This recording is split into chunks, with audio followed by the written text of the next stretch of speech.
welcome to another edition of I Got Gameplay for August 10th, 2013, a special Michael Burhan-less edition of I Got Gameplay.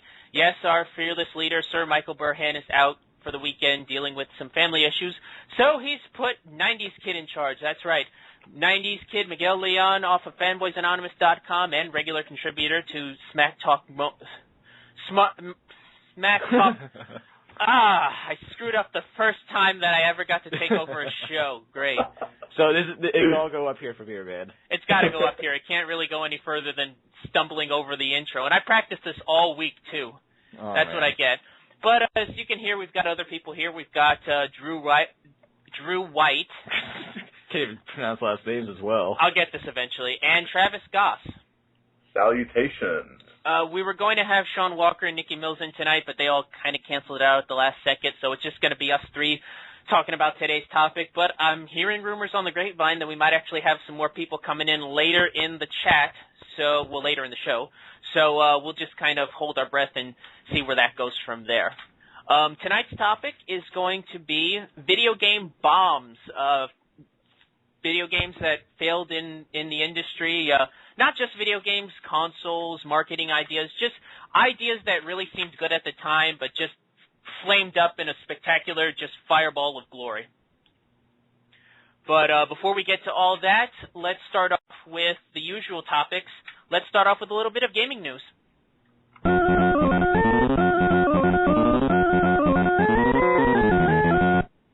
Yeah, I just pushed that button. Thanks. Nicely done. And we're not going to really focus too much on gaming news because it's been actually a pretty dry week.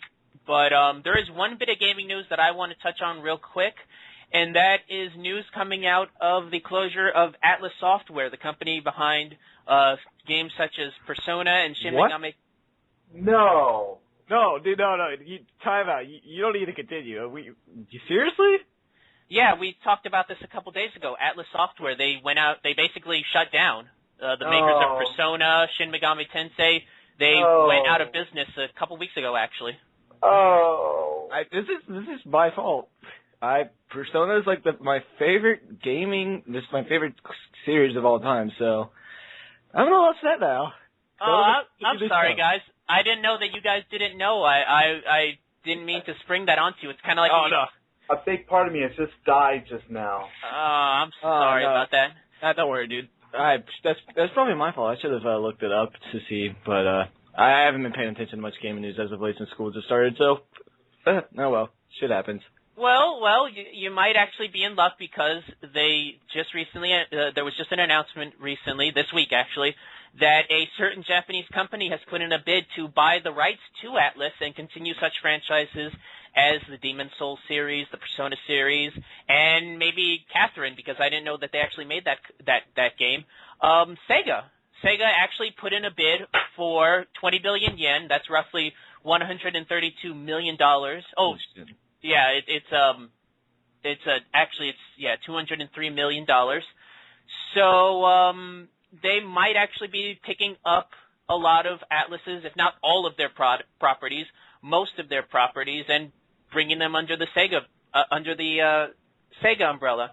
It fits. I'm really happy for that. You know, Sega for years has been trying to broaden their reach in terms of their genres, and I think putting these titles under their banner is nothing but a positive.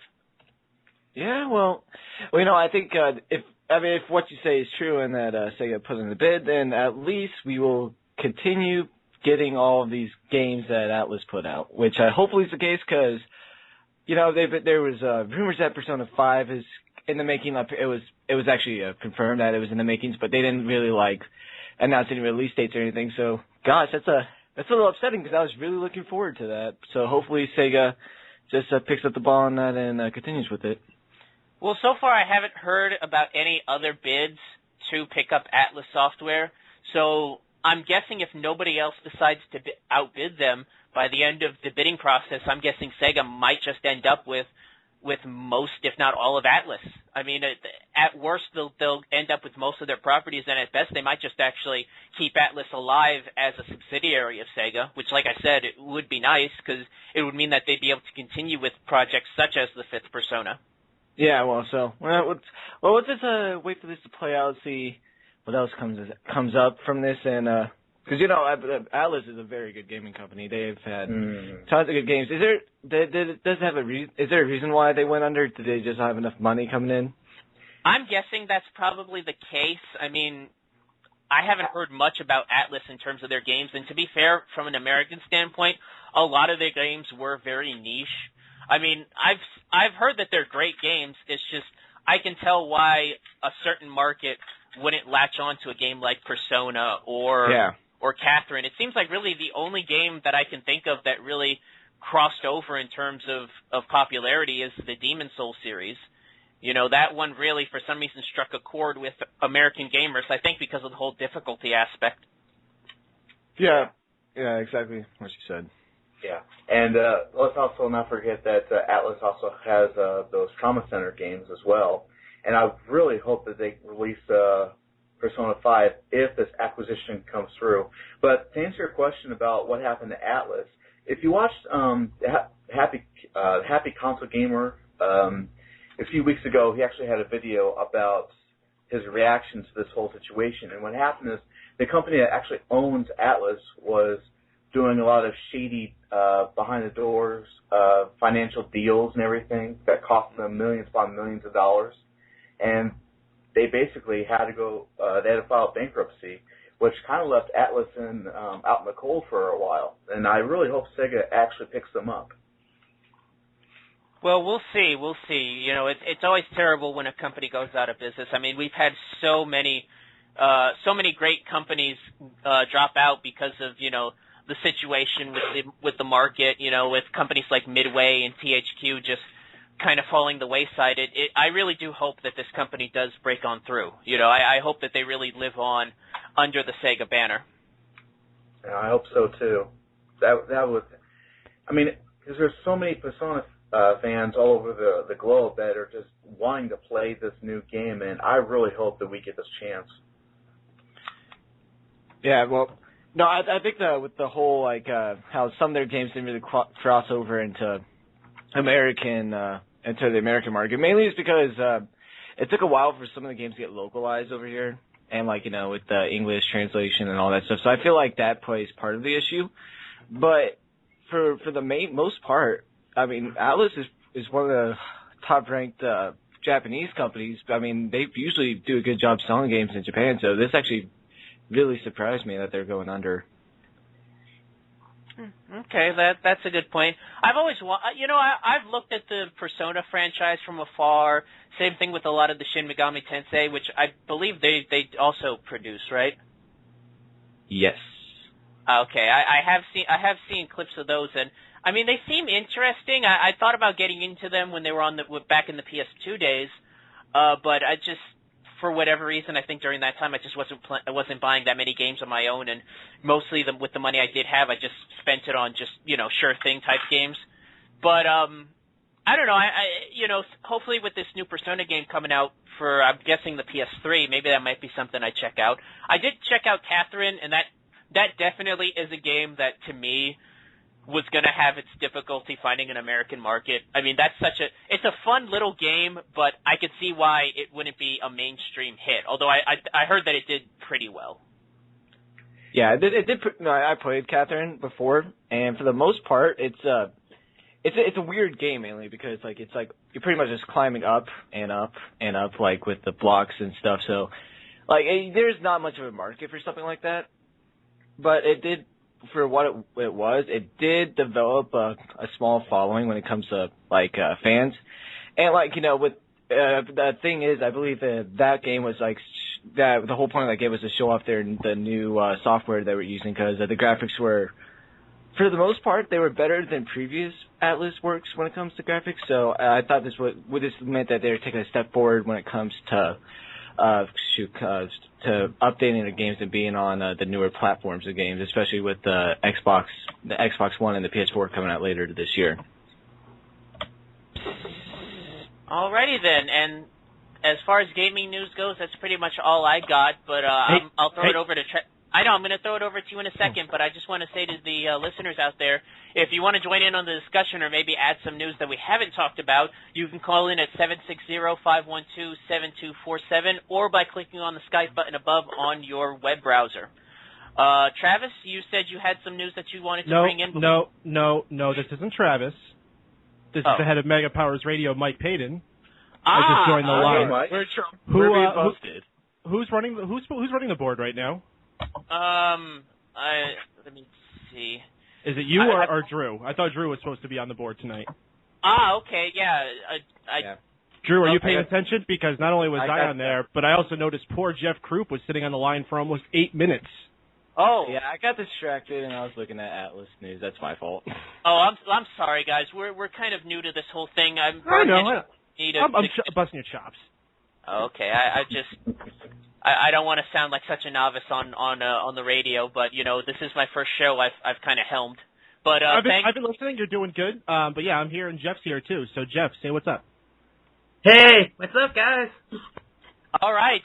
For those of you who didn't already listen to it, that's Mike Paden of Mega Powers Radio, the general basically of Mega Powers Radio. He kind of runs a lot of the stuff around here. And Jeff Krupp is also here. Jeff has been on most of the shows around here. Jeff, tell us about yourself a little bit. Well, I've been playing video games since I was like five or six, and I've been watching anime and reading comics since I was like 5 and 6. So I'm pretty much into all that kind of stuff since then. Oh, man. Oh, hold on. It looks like we've got a caller from the 317 area. Oh, I know who it is. You want to hit the live button then? All right, I'll hit the live button. Caller from the 317. Hey, Max, what's up? Max, I need you to say something if you're going to do this. Caller from the 317. Well, okay, I'm just going to hang up because they're not going to say anything. Yeah, just kind of hang up then. Yeah, well, I know it is. It's my friend Max. I told him what I was doing today, and I guess he must have came on to listen or something like that. And he must have heard you say you could call at that number, so that's what they probably just did. Fair enough.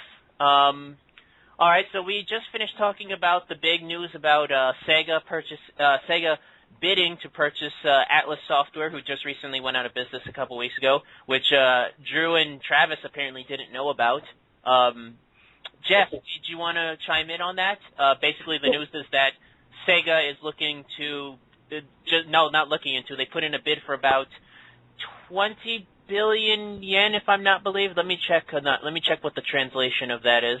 I've got the article up here in about 17 other tabs. Yeah, 20 billion yen, or roughly $203 million. And basically, since nobody else has put in the bid recently, if this bidding period ends, Sega might walk away with most, if not all, of Atlas Software. So they'll be able to continue such franchises as the Demon's Souls series and the Persona series. Well, I know Sega was thinking of doing Dreamcast 2, so maybe that's why they're buying that that company that does games, because maybe they're looking for other companies to join in on them, because they were thinking of doing Dreamcast 2 next year. Well, we'll talk about that when we get into our main topic, because that's going to be something that I'm going to mention about. But on the whole, Sega's been really trying to bring up, they're trying to broaden their horizons. They're not trying to be so niche. I mean, they've been buying up companies left and right for the past few years now and just kind of fleshing themselves out, which is always nice. I mean, you don't want to pigeonhole yourself in terms of, in terms of a genre or in terms of a fan base, and that's the one thing I like about Sega, is that they're very broad like that. But before we move on to our main topic, Travis, you said you had some news that you wanted to bring to the table? Yeah, I do. First of all, I'm not sure what everybody's religious outlook is on life, but Hail Satan! All right, that's good for me. Well, okay, a couple of days ago, this was actually reported on the Huffington Post's website. Let's see. Pat Robertson, it says that video game killing and virtual sins are like murder. Yeah, this has so much bullshit in it. It writes itself. So wait, Call of Duty hasn't been influencing enough deaths in this world. Now we got to worry about the Sims influencing people to kill people? Well, yeah. I know that No, Congress was saying Grand Theft Auto was making people kill people and rob people. It sure was. I just think Pat Robertson has been Pat Robertson basically realized he had no heat on him as of late, so he was like, I need to say something really stupid to get me back into the news. What's the big thing now? Video games? Sin and playing online and murder and, just report that. People will talk about that. Oh, yeah. Anyways, it says televangelist Pat Robertson took on violent video games last week during an episode of his daily TV program, and his conclusions might surprise even the most seasoned of his followers.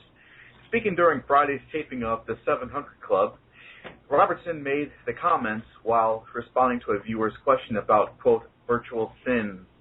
The Southern Baptist minister noted that committing sinful acts within a video game can be equivalent to sinning in real life. He also said video game murder is essentially as sinful as the act of murdering someone in reality. Quote, this is actually coming from the person who was going to ask this question here. It says, quote, what do you think the Bible has to say about video games? Viewer Nathaniel asked in his question. Is there a way to interpret the Bible for virtual sins? I'm not the type of person who would do half of the things in games in real life, but does God see it as a sin if we enjoy them in a virtual setting? Robertson replied that God is concerned with the actions of your spirit, and that things that occur in cyberspace do not automatically get a free pass. Quote, Jesus said, if you look on a woman with thoughts of lust in your heart, you've committed adultery with her. So that's a virtual sin, Robert said, before committing himself that he has never played a video game. I think mayhem, killing, Grand Theft Auto, some of those, they get pretty bizarre. And so if you murder someone in cyberspace, in a sense, you're performing the act like it or not. So basically that extends to the old Christian theory that if it's something that you enjoy, it's evil. Yeah. If it makes you feel good, it's wrong. And everything in life. Yeah, that's right. And here's the thing. He also says he talks to Jesus every day. Jesus comes to him and talks to him. Talks to him every day. And hang on. I'm getting something from Jesus right now. I'm getting. Pat Robertson is batshit crazy. Wait, Jesus said that? He just told me. The Lord himself has told me that Pat Robertson is full of shit. Wait, he says he talks to Jesus every day? I swear to you. What the fuck? Listen, there's I know a lot of religious people like that. I have grandparents who are religious, but they're not to the extent of that. And, they've never really approved of the whole lifestyle of video games as like, hey, you shouldn't be playing video games. You should be outside, or you should be reading a Bible or something like that, which is okay to an extent. But, this Pat Robertson is just weird, so it's just what it is. So I just got word from the devil, and he just told me that Pat Robertson's actually a good guy.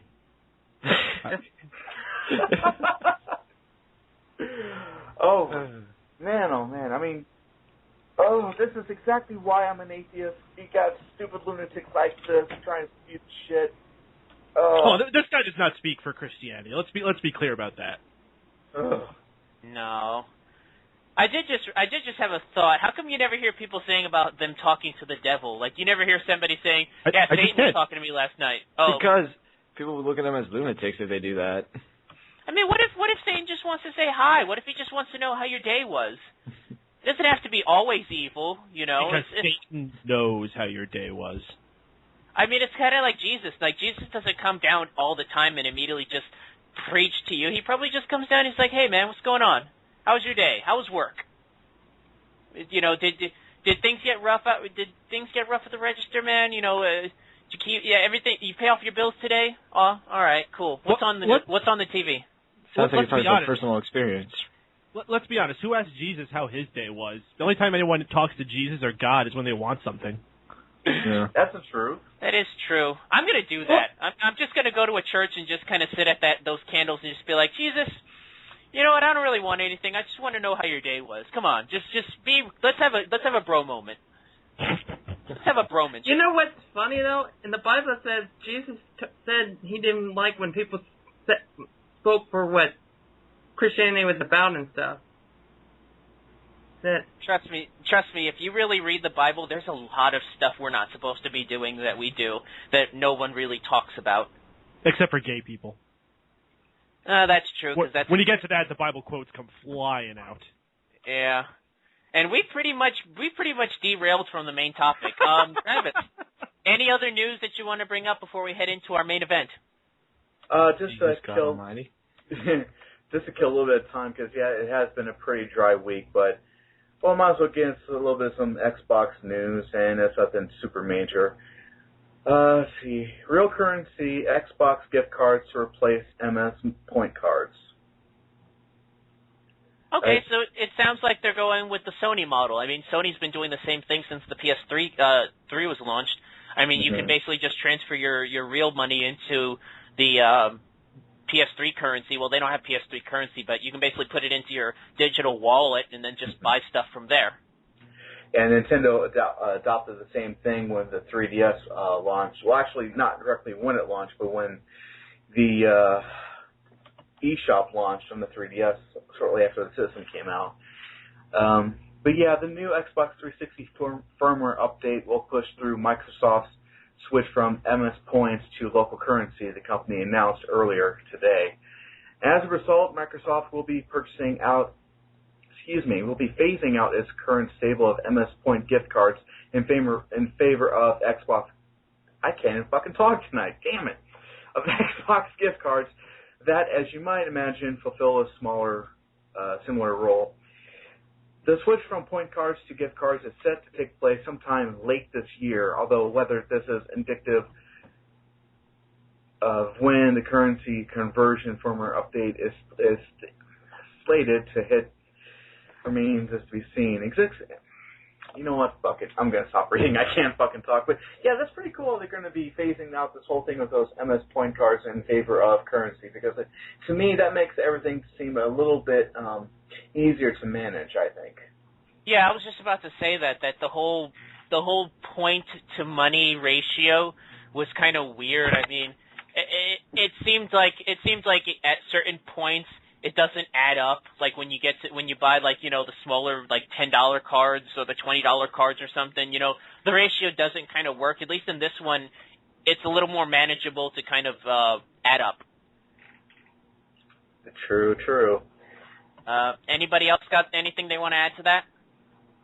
Well, I think it's a good idea that they get rid of those cards, because instead of like buying the cards and then using the cards on your system, it's just easier just to go through the system and do it. I always thought the point thing was dumb. To be fair, though, I do think they are going to have the actual gift cards, and I'm okay with that, because a lot of times if you've got somebody you want to get them a gift for their PS3, for example, I know we sell them at our store. You can actually get like a $20 gift card for the PlayStation Network. You just give it to them, they put it in as a gift card purchase, and then it just transfers over. Because otherwise you'd have to actually give them a credit. They'd actually have to have a credit card to add to the account. I know from my PSN account I have to actually have my bank card registered to it. I can't just kind of drop money into it. But with like the gift cards, you can actually do that. You don't actually have to have a bank account to put money into there. So from that aspect, yeah. But I think the whole gist of this is, instead of doing Microsoft-specific points, the straight transfer is going to be currency. It's going to be straight money. Well, that's going to help out. Yeah. So that's pretty much it, I guess. So I got some news. Oh, you do? Yeah. Yeah. So first things first, this is a rumor at this point, but with the recent great success of the Ouya, Amazon.com may be developing an Android console of their own, hopefully being released by Christmas time this year. So it's maybe something we see more, like these little, I don't want to call them startup companies because that's not what Amazon is, but just people you never saw in the console race coming up with these little Android-based systems and putting them out there. And since there's no, like, only one person can make it, you're going to see all these different people, and you're going to get the same games released on both. So all those games that are available on the Ouya are probably going to be automatically available on the Amazon system, as well as whatever else they want to get, because I'm sure Amazon has much better connections than whoever made the Ouya. Personally, I think the concept's neat, but from an actual consumer aspect, I really don't see the gimmick of the Ouya or a lot of these Android specific set top boxes that you attach to your TV. I kind of don't get the appeal because it seems like Android has become so ubiquitous now with technology that pretty much anything can be used.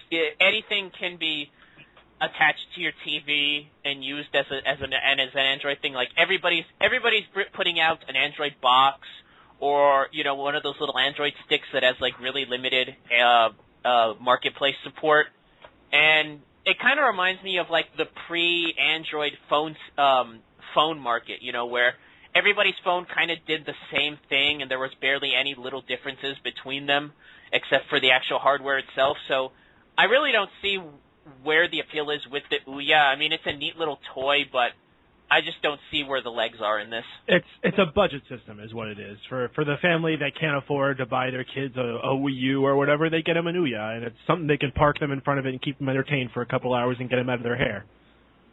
So it's basically the high-def tech equivalent of one of those Super Joys.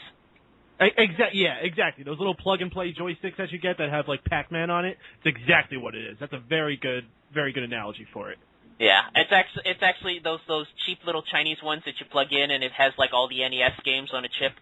Yep. Mm-hmm. So another news that I have here, GameStop is offering a $50 credit for anyone who wants to trade in their Xbox 360 games towards the same Xbox One games, such as like Call of Duty Ghosts, Madden 25, Assassin's Creed 4. If you buy the Xbox 360, you'll be able to bring it in and get $50 towards getting that exact same game on the Xbox One, if you want to do that. Question. Yes. Okay, so let's just say, for instance, you actually have the games and all that. Mm-hmm. Why in the hell does the person want to go ahead and, like, okay, I can see if you get the Xbox One and everything, that's all fine and shit, but I just can't understand why, and I forgot my point. One of them, for one, it's going to be, they're both HD, but it'll be a little bit higher res for that. It may run a little bit better. There may be certain things on there, like certain DLC that's only available for the Xbox One version. And then maybe there's just some people who, after they get their Xbox One, are going to drop their Xbox 360, sell it to a friend or sell it to the store or whatever they want to do. So maybe they need to upgrade it to the Xbox One version. But the thing is, though, at the same time, since the Xbox One is not backwards compatible, who would be dumb enough to trade in their Xbox 360 when they have all those games? People who don't need more than one system. Yeah, there's a lot of people that I know who have said that when the Xbox One comes out, they're just going to trade in their Xbox 360 and games and put it towards the Xbox One. There are people who are that impulsive when it comes to new hardware that they'll just jump onto the new stuff and abandon the old stuff like that. I mean, it's not as far-fetched as you would think. I have bad connotations with GameStop. I've always had issues with their whole trade-in policy. It kind of reminds me of a picture that I just saw recently on my Facebook. Somebody linked where it was a whole room full of like just walls and walls of just old video games, like from the SNES on, and like modern stuff too mixed in. And then at the top it said, so GameStop's like, I'll give you $7.50 for this. Yes. Yeah, GameStop will not give you any money for your stuff. I mean, that's why deals like this make me laugh. I just think that the whole thing is just dumb as hell, and from a collector's standpoint, I think it's just a bad thing to do, bad idea. I mean, here's the thing: if you want to get an Xbox One, I personally would just wait until there's some actual killer games out there to get for the system. Right now, from what I've seen, I don't see anything that really sticks out and make me say, "Ooh, here's my money, take it." No, there's something there. Well, I've always said the safe period is after the first year, because to me that's kind of the butter zone where you're far enough into the new console that there's some attractive video games, and you're far enough into the previous console that by this point there's not going to be many games coming out that are very appealing to that specific console. Like, I remember when the PS3 came out, I believe the PS2 maybe went a year, 2 years, where they had some really, like, AAA titles before it was just ports and budget titles. Oh, those first couple of years for the PS3 were awful, not to mention how expensive the system was. I can't believe it survived. And that's why I'm shocked how quickly people forget. They're like, oh, they're just going to quickly discount the Wii U. It's look at what happened in the PS3. Yeah, that's something. That's something we can. That's something I'm sure either Burlehand is going to or already has talked about. I'm pretty sure he has talked about it, but yeah, I think the Wii U is going to be okay. I mean, there was a lot of bad news coming out of them these past few weeks, in terms of their sales, but I give it time. I mean, time is going to tell. I mean, even the N64 had a few years of bad luck when it was in the market against the PS1. Mm-hmm. All right, I got one final bit of news, and this is the most important. Coming this August 13th, that's this week, to your whatever console you have, digital market. Yeah! Life is like a hurricane, in Duckburg, race of lasers, aeroplanes, it's a duck blur, might solve a mystery, or rewrite history, DuckTales, woo! Every day that I've been making DuckTales, woo! I was going to play that all the way through, but I'm excited. I absolutely loved this game on the NES when I was a young child. The only thing I hope is that after this comes out and it's going to be a big success, which it will, they do Chip and Dale as well. I got a confession to make. What's that? I have never played DuckTales on the NES. Well, now you have an opportunity to on whatever system you got now. I'll tell you, I'm really excited about this, and I'm actually going to get it for the Wii U and the PS3. Why? Ooh. For two reasons. Two reasons. Number one, the game looks fucking awesome, obviously. And two, it's actually my way of voting to let Wayward Studios and Capcom know we want more. We want more games like this. And also, if they could do something with Mega Man, that'd be pretty cool. I'm just saying. Wasn't DuckTales basically built on the Mega Man engine? It was. I believe it was, yes. So was Chip and Dale. Yeah. That's not too bad. I mean, that was I don't think I've played DuckTales. Maybe when I first had my NES I played it, but that was so long ago I barely remember. I have seen clips of it though, and it does look like a solid game. So maybe it might be something I'll pick up. You know, money's tight on my end, so I'm not too sure, but that's definitely, I mean, I know a lot of people who are looking at this from a nostalgia point, and I think that's really going to be a boon for whoever's putting this out. Capcom, you said, right? Capcom is, and Wayward Studios is the developer. Ah, okay. So I think this is... Way Forward. Sorry about that. I've never been this excited for an HD remake. I mean, I believe we actually had an HD remakes episode either last week or a couple of weeks ago. Very rarely can I get excited for it. This one, though, and this is the way you do an HD remake. You take the game, you keep the level design and the enemies basically the same, you give them a nice touch-up so they look well, and then you make great enhancements to it, like getting voice acting. I mean, they got the original voice of Scrooge McDuck, even though the guy's got to be like 130 now. They got him. It's great. He's 92. Oh, yeah, I mean, to be fair, they got Peter Cullen back to play Optimus Prime in the Transformers movies, so, I mean, it's not too far-fetched. You know, so it's not too far-fetched they would get the original voice actor, but to be fair, though, I've always been more of a Darkwing Duck fan than a DuckTales fan. That's fair. I mean, they both have Launchpad McQuack in it, so that was the best. Awesome. That was the best part of it. I mean, Launchpad was the best part of that series, in my opinion. Now, if they release a Darkwing Duck video game, that'll be something. Well, they did. Make it happen. Wasn't very good, but maybe if they make an HD remake of it, it will be good. Mm-hmm. Yeah, that's really great about DuckTales Remastered because they got the entire voice cast back to be in this game, and that's excellent. Maybe this will finally push for a release of the DuckTales movie on Blu-ray. Hey, you never know. That'd be awesome. I love that. I love that movie. I watched that so much growing up. Oh man, I'll never forget the day that cartoon came on.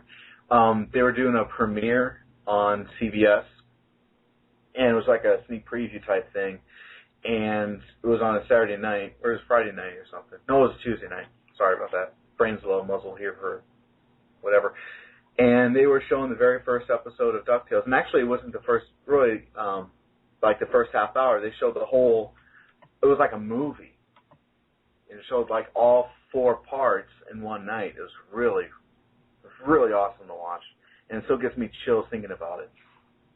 Yeah, I still remember watching the DuckTales movie, the actual DuckTales movie when it premiered on the Disney Channel, and this would have been like early '90s. I mean, this was back when Disney wasn't even a standard cable channel, so I think I still even have a VHS of that recording still that I used to watch like crazy back in the mid '90s.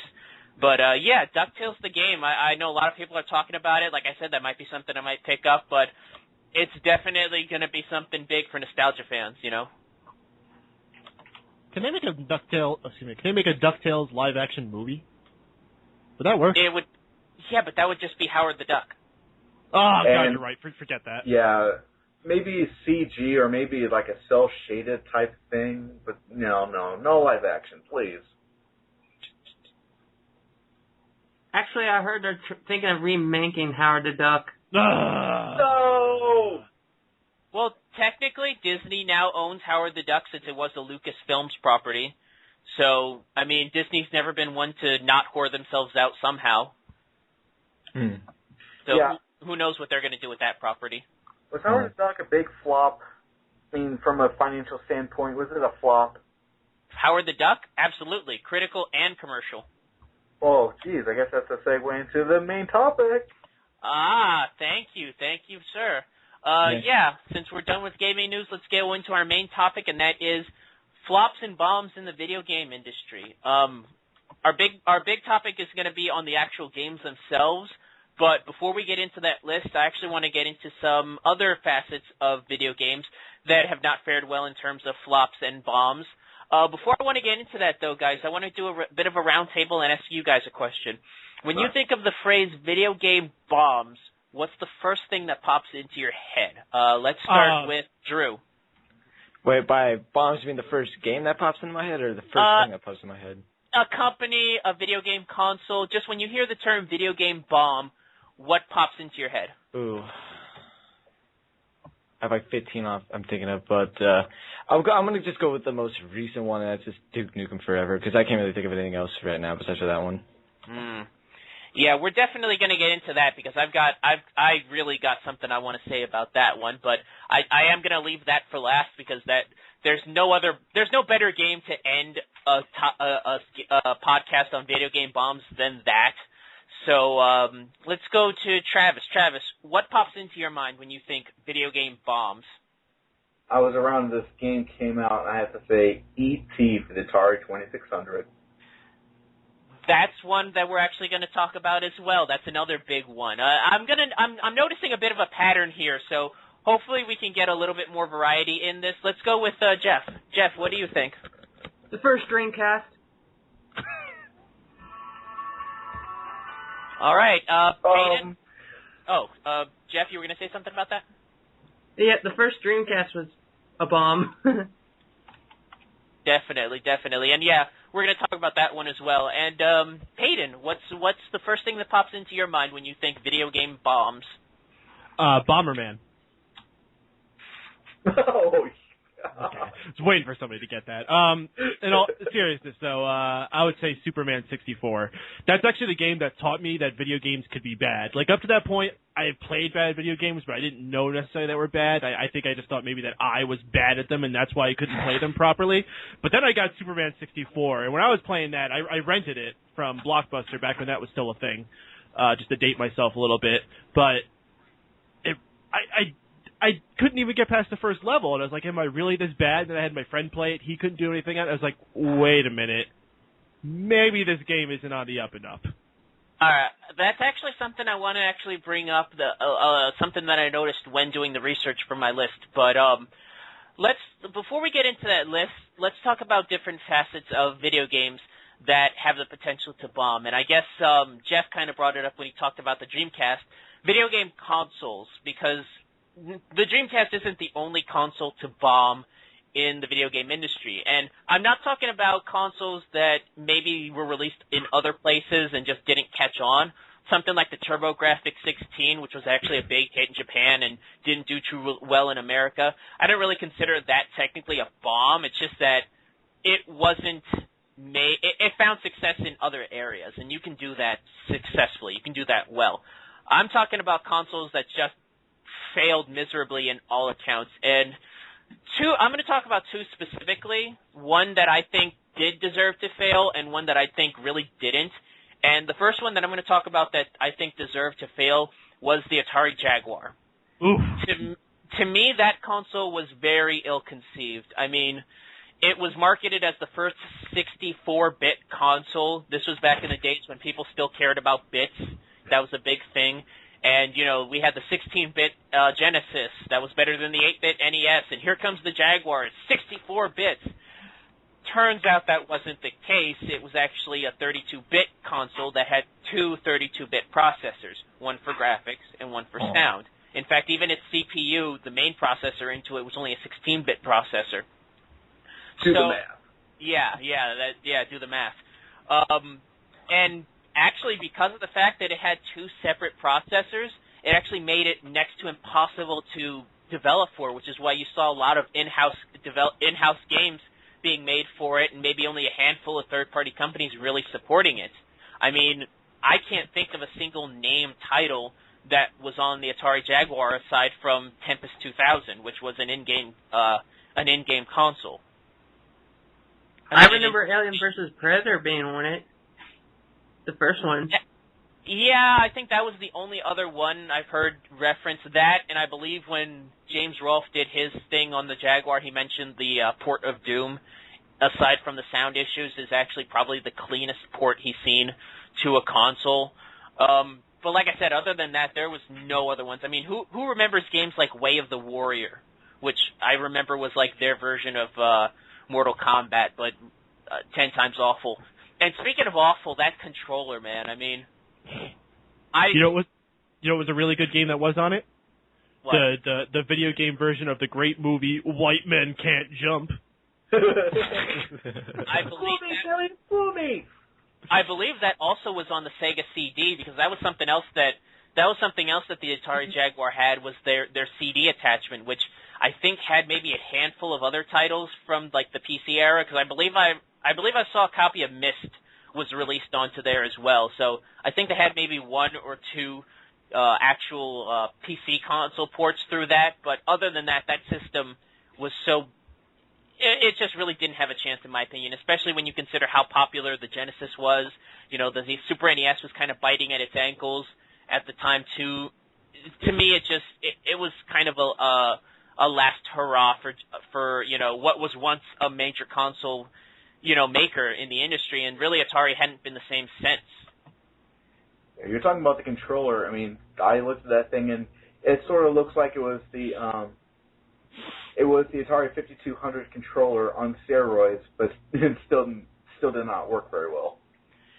Yeah, you know what? If you cut off the top part of the controller, it's not a bad-looking controller, but that massive keypad underbelly, I mean, this was the mid-'90s by this point. We had pretty much established D-pads and, you know, regular buttons. I don't know who was using a keypad for a controller by that point. I mean, that's what literally it was. It was a keypad. It was a row of buttons labeled from one up. It was a keypad, you know. It was basically like what you would use on a telephone, except not as obvious like it was on the 5200. Yeah, in case of anybody who has been living under a rock, that keypad they had there, some of those cartridges actually came with these overlays that you put over those over the keypad, and that tells you what you have to do. But that was so stupid. I mean, it's like you said, with the other controllers like the Sega Genesis and Super Nintendo, it was pretty simple. But you didn't even need a keypad with overlays to tell you you have to press this to fire in this direction and whatever. It was just pointless. It does allow for more buttons to exist on a controller rather than the standard 3, and when you're going into when you want to perceive as a futuristic system, you have 64 bits when everyone else only has 16, ooh, then, yeah, okay, maybe you want to have these extra buttons to have extra capabilities, but as far as what I'm looking at, nothing needed those. If it needed it would be one thing, but nothing needed it. It was pointless. There was no reason for it.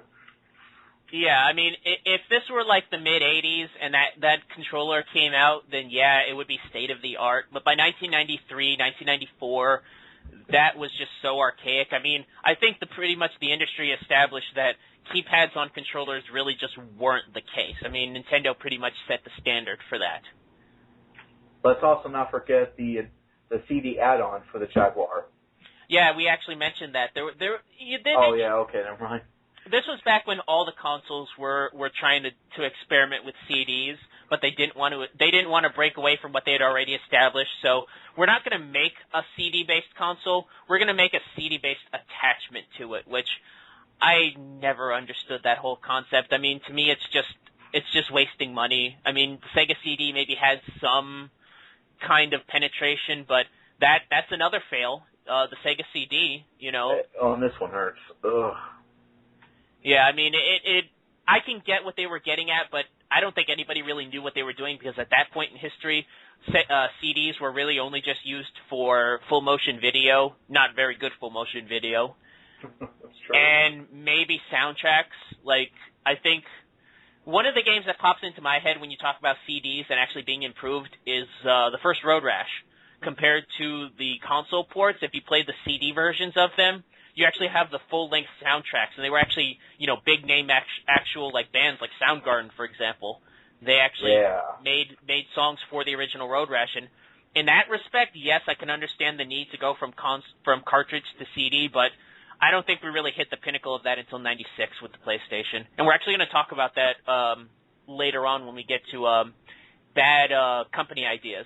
But we've talked as much as we can about the Jaguar, and I want to go to the other console I was talking about, the one that, in my opinion, should not have failed, and that was the Sega Dreamcast. Launched September 9th, 1999, the big 9/9/99 launch.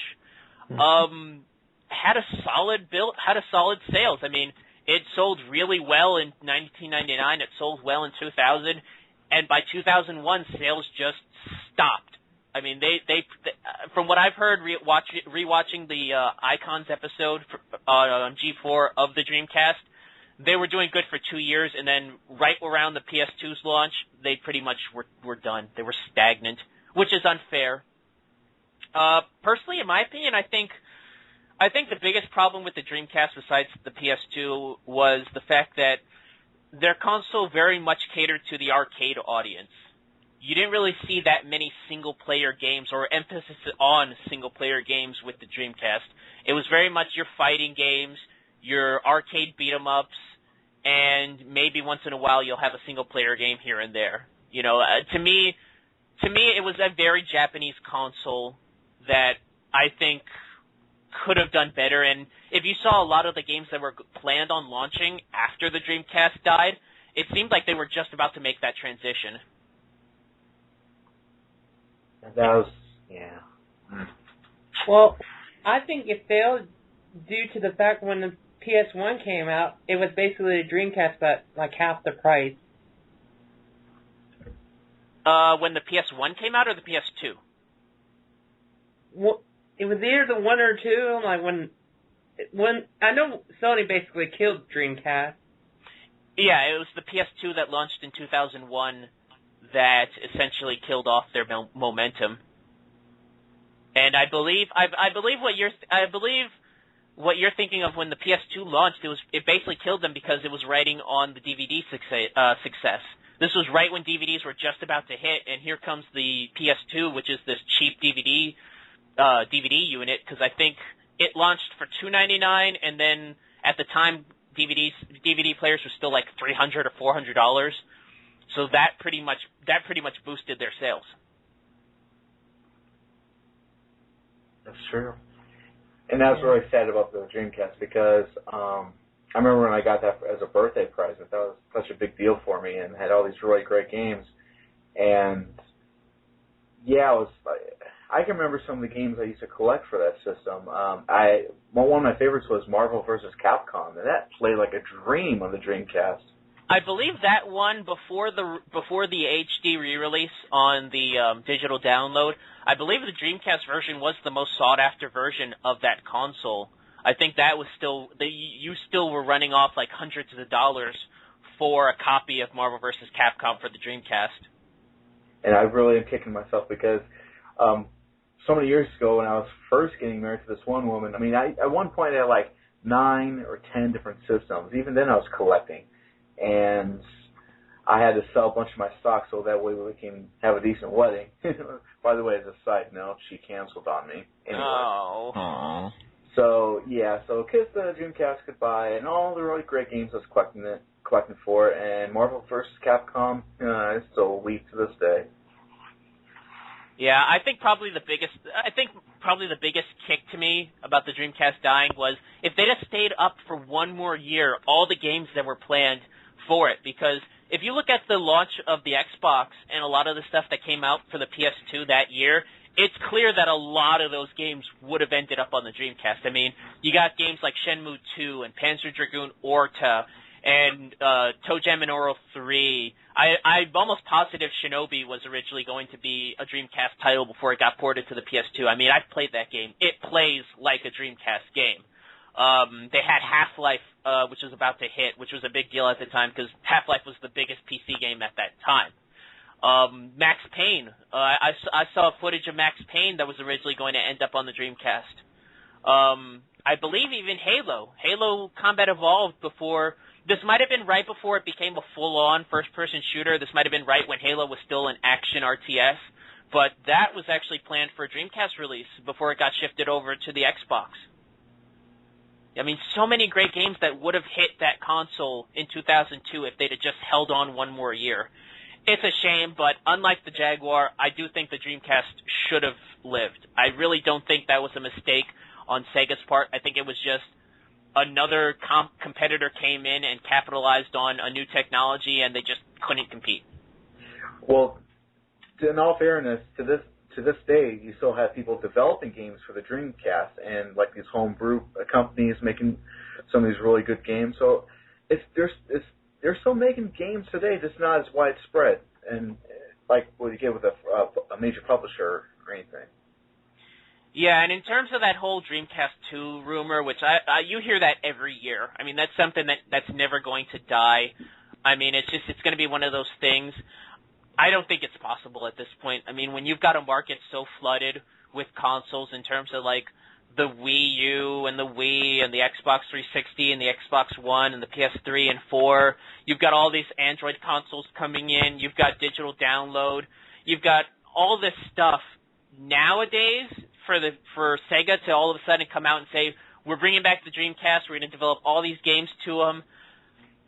I don't think it's possible. I don't think they could get the third-party support to come in at this point, and I don't think that there's going to be enough market penetration. I think maybe for a nostalgia boost, they might get some sales, but in terms of being an actual fourth competitor, I think its days are numbered. I think 5 or 6 years ago that might have been possible, but at this point, I think we just got to move on from that because it's just not going to happen. Yeah, there's no way Sega's ever going to release another console. I mean, the only thing I could probably see them doing is if they had to, like, maybe release a system kind of like an Ouya, but it would just be all these Sega games like they've had for them, like the Master System, the Genesis. God forbid, Sega CD would be pretty cool. Even 32X. You know, there's stuff like that's for nostalgic people like me. Well, they've kind of been doing that. They've released those plug-and-play controllers, which have like 6 or 7 Genesis titles on them. I mean, that's kind of a niche that I don't. I'll give them credit. That's a niche that I don't see Nintendo getting into. You don't see Nintendo putting out an NES plug-and-play. I mean, it's something. It's something for them to kind of get their feet wet on. Yeah, I see your point.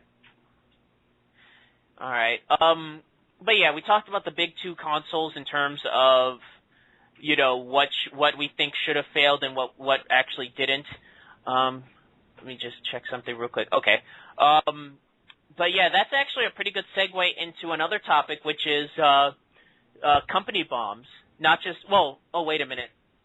Skip that, because I actually just read one on my list. I had a list of 3 consoles, the Jaguar, the Dreamcast, and one handheld console that I look at, and it makes me laugh looking at this console, because I don't know. I'm going to get you guys' thoughts on this. The N-Gage.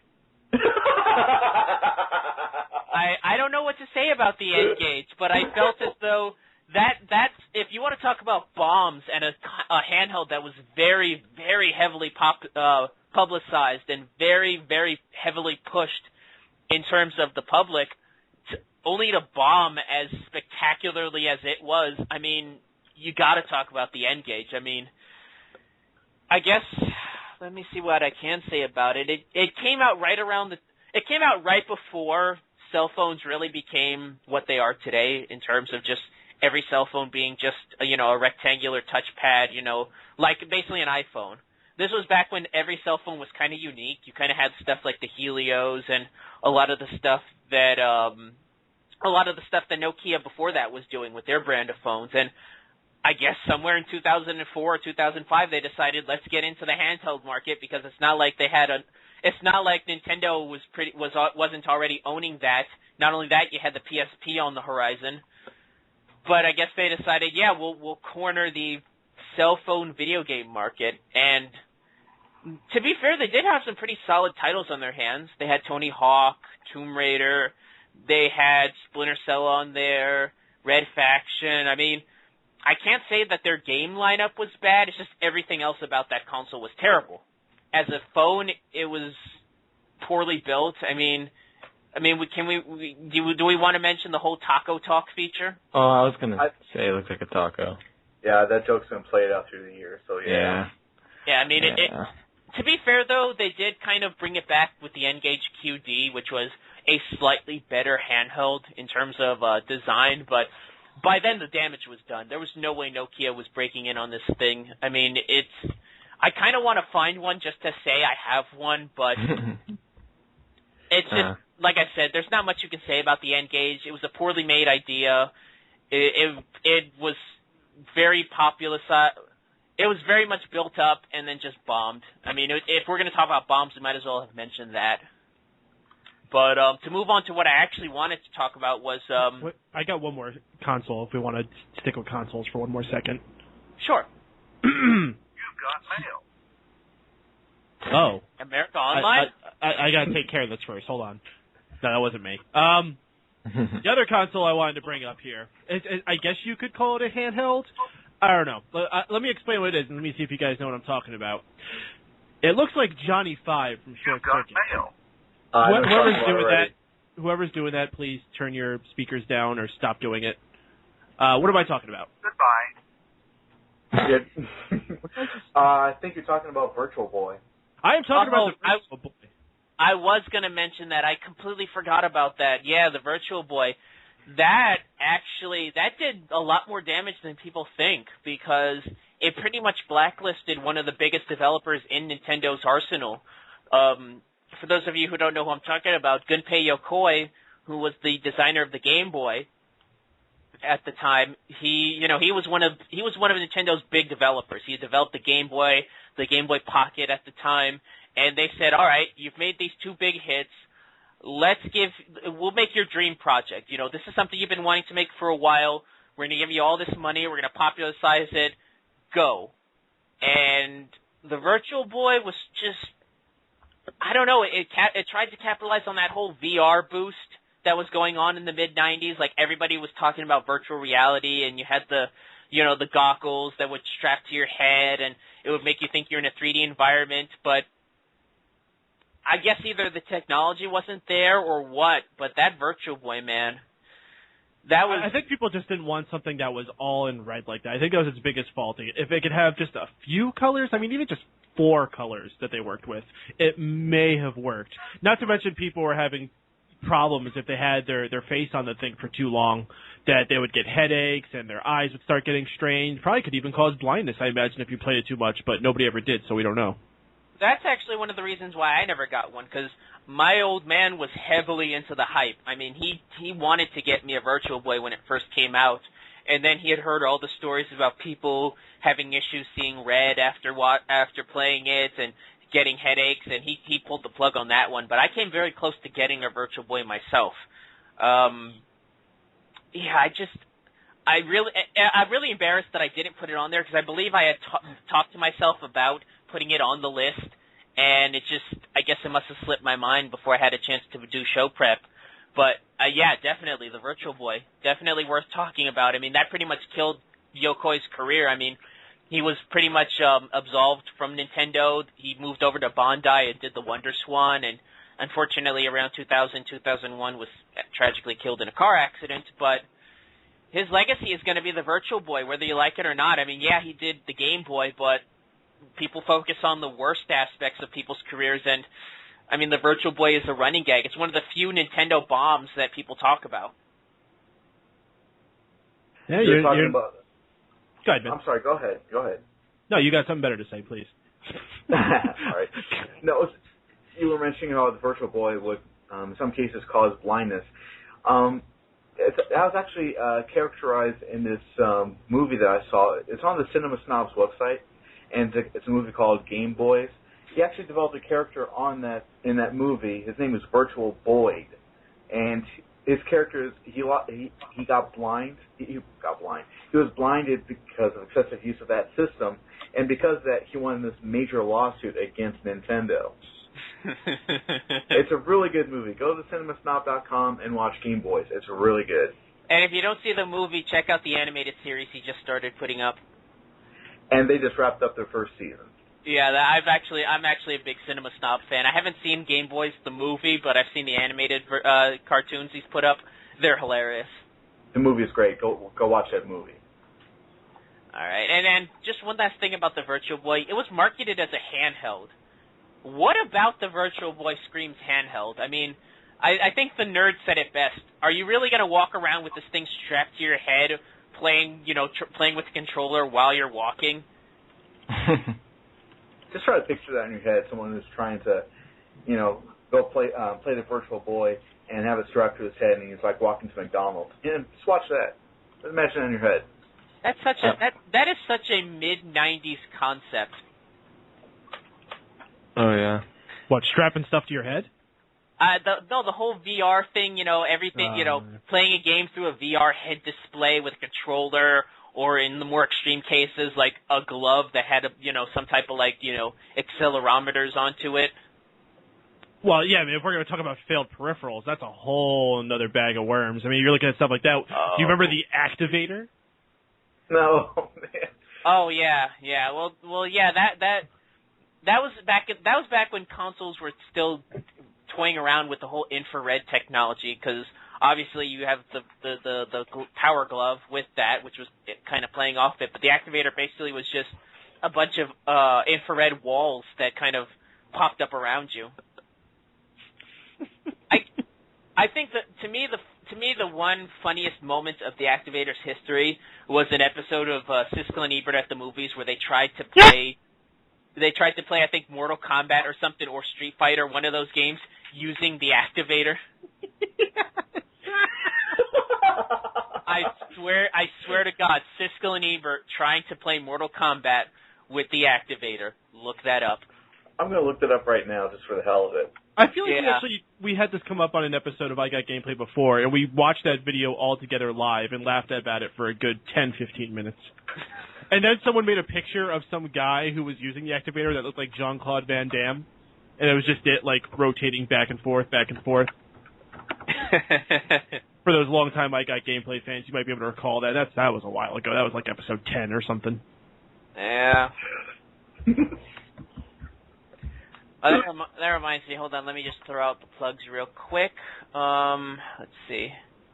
I just want to make sure that people know, if you want to call into the website, the number is 760-512-7247.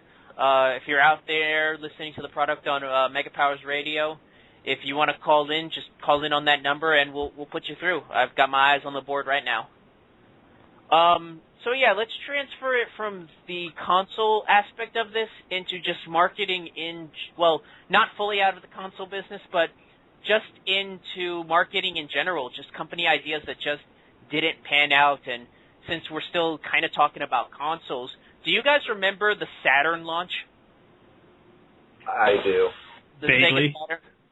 Basically, if you want to talk about a bad idea or an idea that bombed, what had happened was the Sega Saturn was set to launch, I believe, either the same week or the week after the PlayStation launch in mid-September. It was September 1995. And the PlayStation was just starting to build up momentum. Everybody was talking about it. They hadn't announced the price yet, and that's actually going to be something that I'm going to mention. So Sega decided to do a runaround. They had the presentation at E3. This was May of 95. They had the presentation. They told the price and everything. And at the end of their presentation, they go, oh, by the way, we're not launching the console in September. We're launching it today. And they actually started shipping trucks out with Saturns to major retailers to put the console on the market. So they basically launched their console in secret. It launched that day in May. No one knew about it. And when I say no one, I mean no one. They actually got into trouble with a lot of major retailers because they sent their consoles to them without telling them in the first place. So you had places like Software Etc. and Babbage's and Funcoland, all these places saying, we don't have room for this. We weren't going to make room until like August. What are you doing? You know, the retailers didn't know. Obviously, the fans weren't going to know because you launched it that day.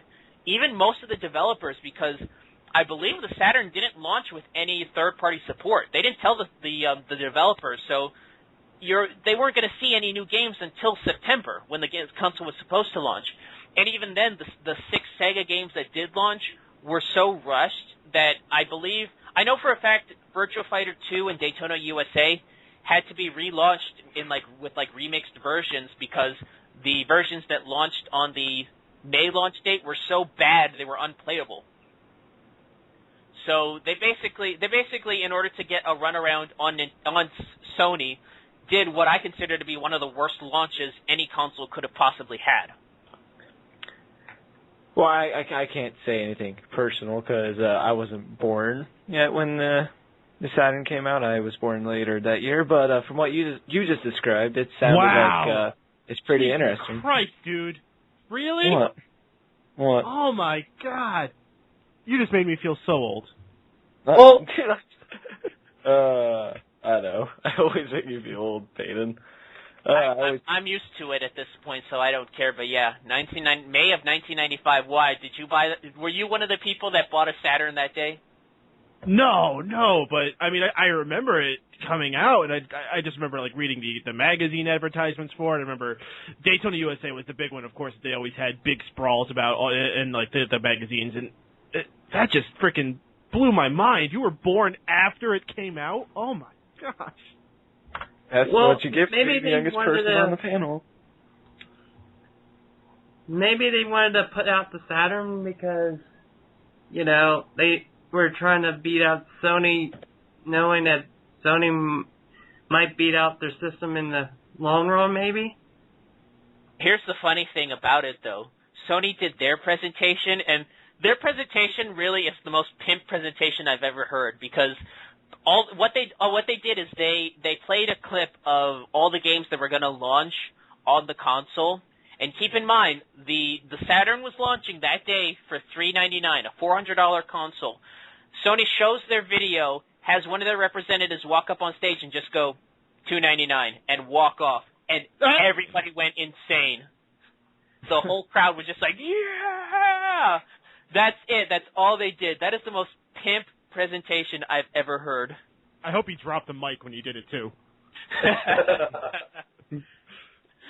But yeah, that you don't do that with business. When it comes to business, when it comes to making money, you don't shock the fans. You don't do that because there's a lot of little people under them that need to know what's going on. Like I said, the retailers didn't know, third-party developers didn't know. Really, just Sega and its developers knew about the secret launch, and that pretty much killed them from the get-go. I mean, they launched in '95, and the console was dead within 3 years. Again, I was too young, so I would not know about this so-called launch, but sounds pretty... sounds actually kind of cool, but it sounds like it's a fucking fail at the same time. Yeah, that would be like if at the Tokyo Game Show this year. Oh no, wait! It would have been like basically if at E3 this year Microsoft said, "Yeah, we've got this new console, the Xbox One, and guess what? We're launching it today."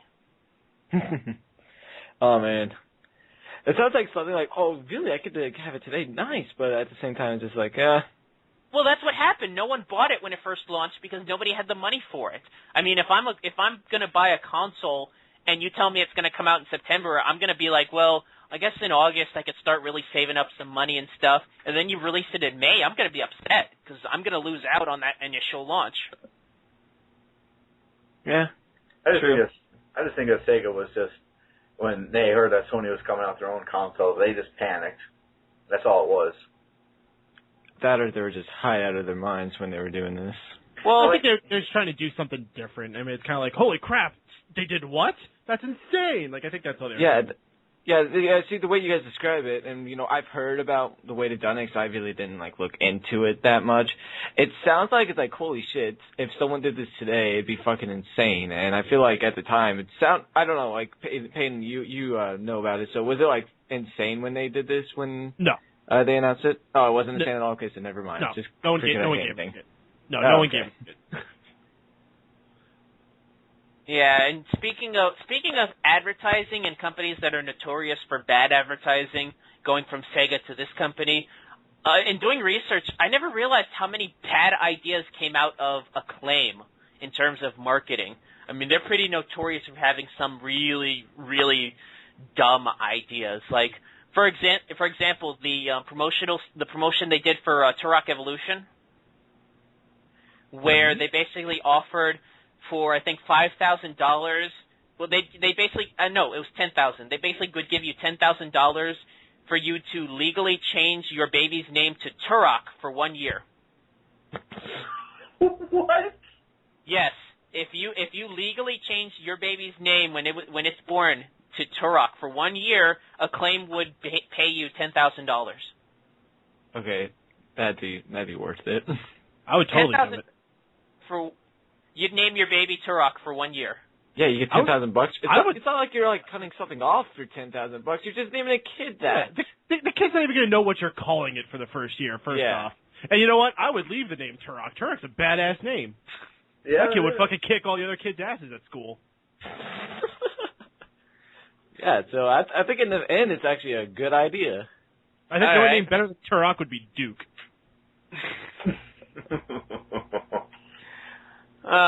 Well, then there's that. There's the Shadow Man 2 debacle, where they were offering people, I forget what amount of money, but they're basically offering them a small amount of money in exchange for having their loved ones' tombstones engraved with the logo for Shadow Man 2.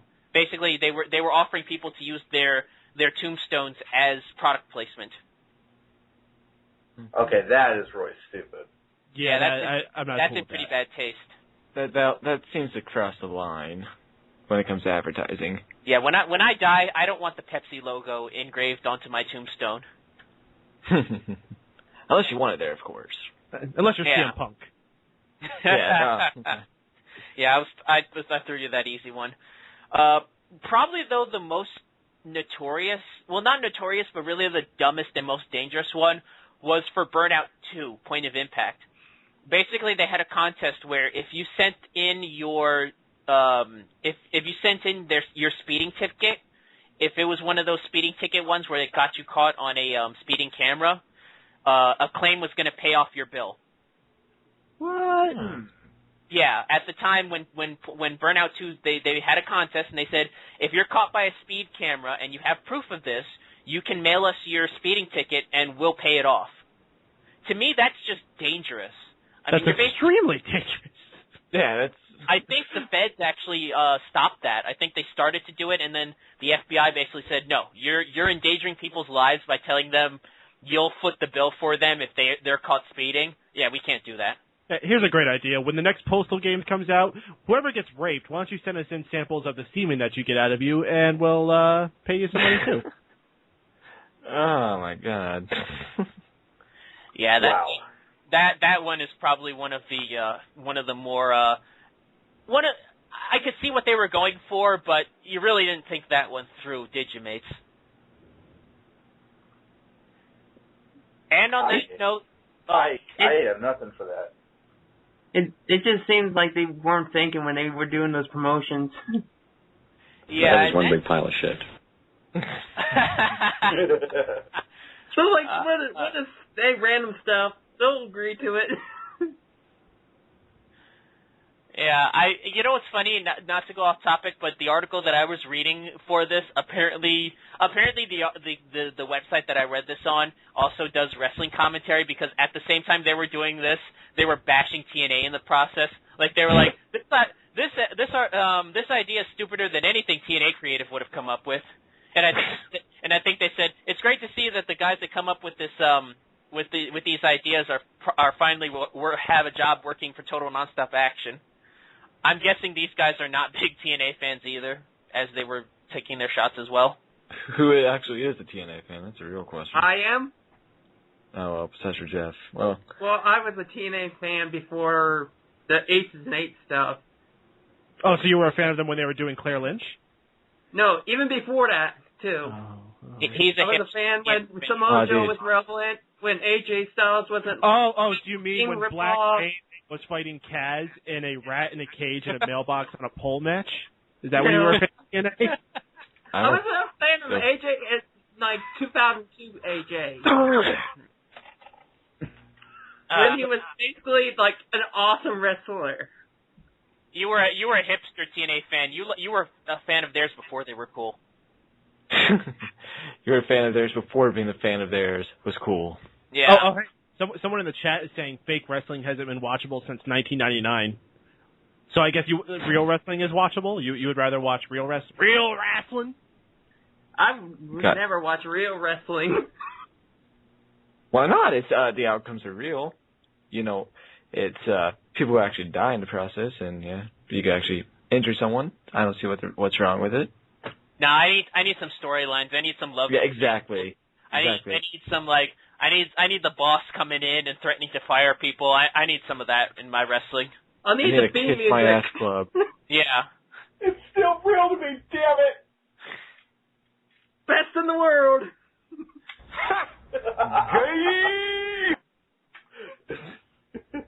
Yes. All right. We got off topic. Yeah. Come on, everybody.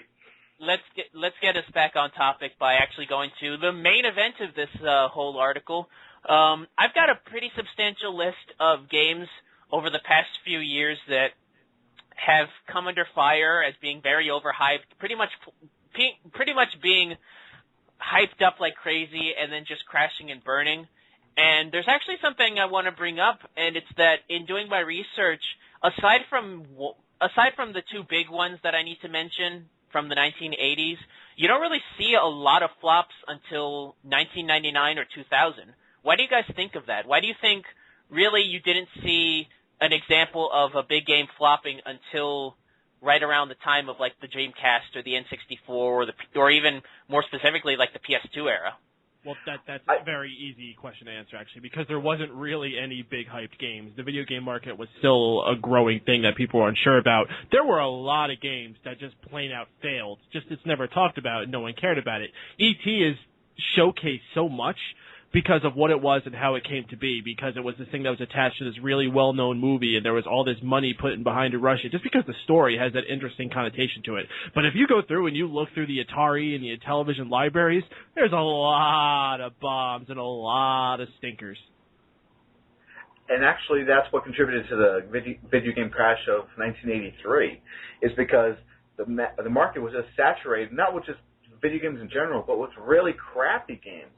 And that's because the video game crash of that year, where beyond that point, when we got into the late 80s and 90s and then early 2000s, you didn't see a lot of really bad games because nobody wanted to oversaturate the market like they did before. So they were really careful what games could be published. That's why Nintendo, for the longest time, had this rule with publishers that they can only release 5 games a year because they did not want to have the same thing happen to them what happened to the video game market in the 80s. Yeah, and it's funny you guys mentioned that because that was actually what I was going to mention before we got into the list was E.T. and Pac-Man, which were the 2 games that I was going to mention. You guys mentioned E.T., but Pac-Man a lot of people consider to be the start of the crash, you know. It's this big, hyped-up game, you know. It was the hit of the 1980s in the arcades, and then Atari brings out their version, and I think what hurt them was they did the same thing they did with E.T., which is they printed out more copies of Pac-Man than there were actual Ataris being used out in the market. And what ended up happening was, it bombed hard. Although in that case, I think they did the best they could. I mean, there's no way you can fit a game like Pac-Man in its form onto the Atari. I mean, you're just not. I mean, that console was so archaic even in its own right compared to the arcades at the time. I've seen footage of it. I haven't played it. I think they did the best they could with that one, as opposed to E.T., which was basically made in 3 months, literally 3 months, by a small team, and was just basically just dumped out there in mass quantities just to capitalize on the success of the movie. By a small team, do you mean one guy? Because that's what it was. One guy. Yeah, it was one guy, basically. It was one guy developing this game in 3 months, and it's going to fail. It's going to flop. There's no way that's possible. And it basically led to the death of the video game industry as it was, and then the rebirth via Nintendo. So I guess we talked about E.T. and Pac-Man, so I guess we can go into the first big bomb of the video game industry, I just want to call out this guy in the chat room, Lethal Migraine. He's probably just trolling, but maybe he doesn't understand what the topic is because he hears us talk about this, and this is what he said. Every Call of Duty game, every Madden game since 2003, and most of the GTAs. Hold on a second. None of which are bombs. These are some of the biggest selling games of all time you're talking about here. Don't be trolling me with GTA, because I am like the biggest GTA fan. I have every game in the series, and not one single one of them were bad. So, buddy, be nice. Unless he's talking about GTA 1 or 2, which were not even bad. They were just not very playable. They're just okay. You know what game I thought was bombed? Bloody Roar 3. Bloody Roar 3, I'm sure that game was bad, but I don't remember it being talked about in the media in terms of it being overhyped and bombing. Basically, let's qualify what we consider a bomb. If your game is talked about everywhere, everybody's talking about it, all the media's talking about it, if it comes out and it either A, doesn't sell to break even, or B, is panned by critics all around, those are bombs. One is a commercial bomb where it doesn't sell right, and one is a critical bomb where the critics hate it. That's what we consider. This guy in the chat room that's talking about all those games, maybe overhyped might be the case what he's thinking of, but we're talking about games that did actually stink in terms of sales and critical success. This guy's a troll. This is the same guy who came in here talking shit about the Wii U a few episodes ago. I know this guy. This guy's a tool. All right. Way of putting it. Well, then we'll just don't acknowledge him, I guess.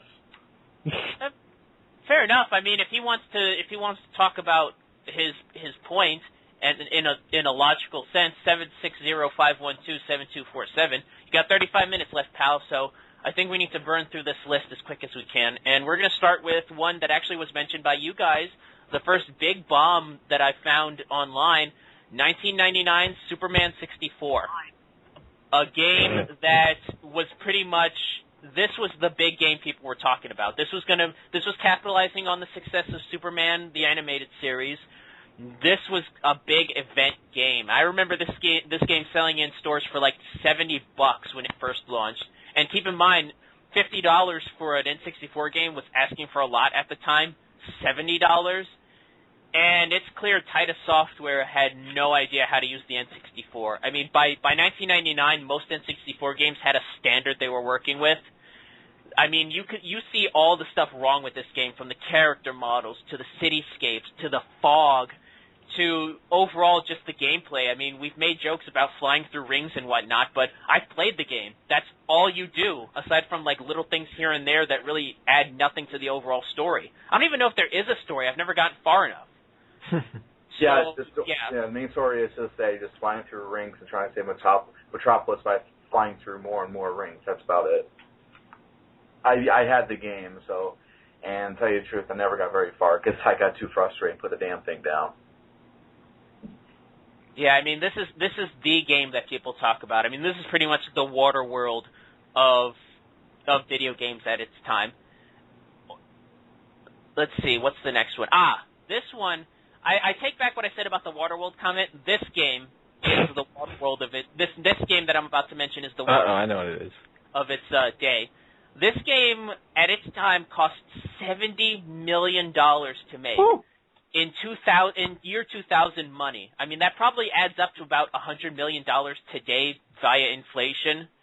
This game was a massive financial bomb. Not a critical bomb, a financial bomb. 2000 Shenmue.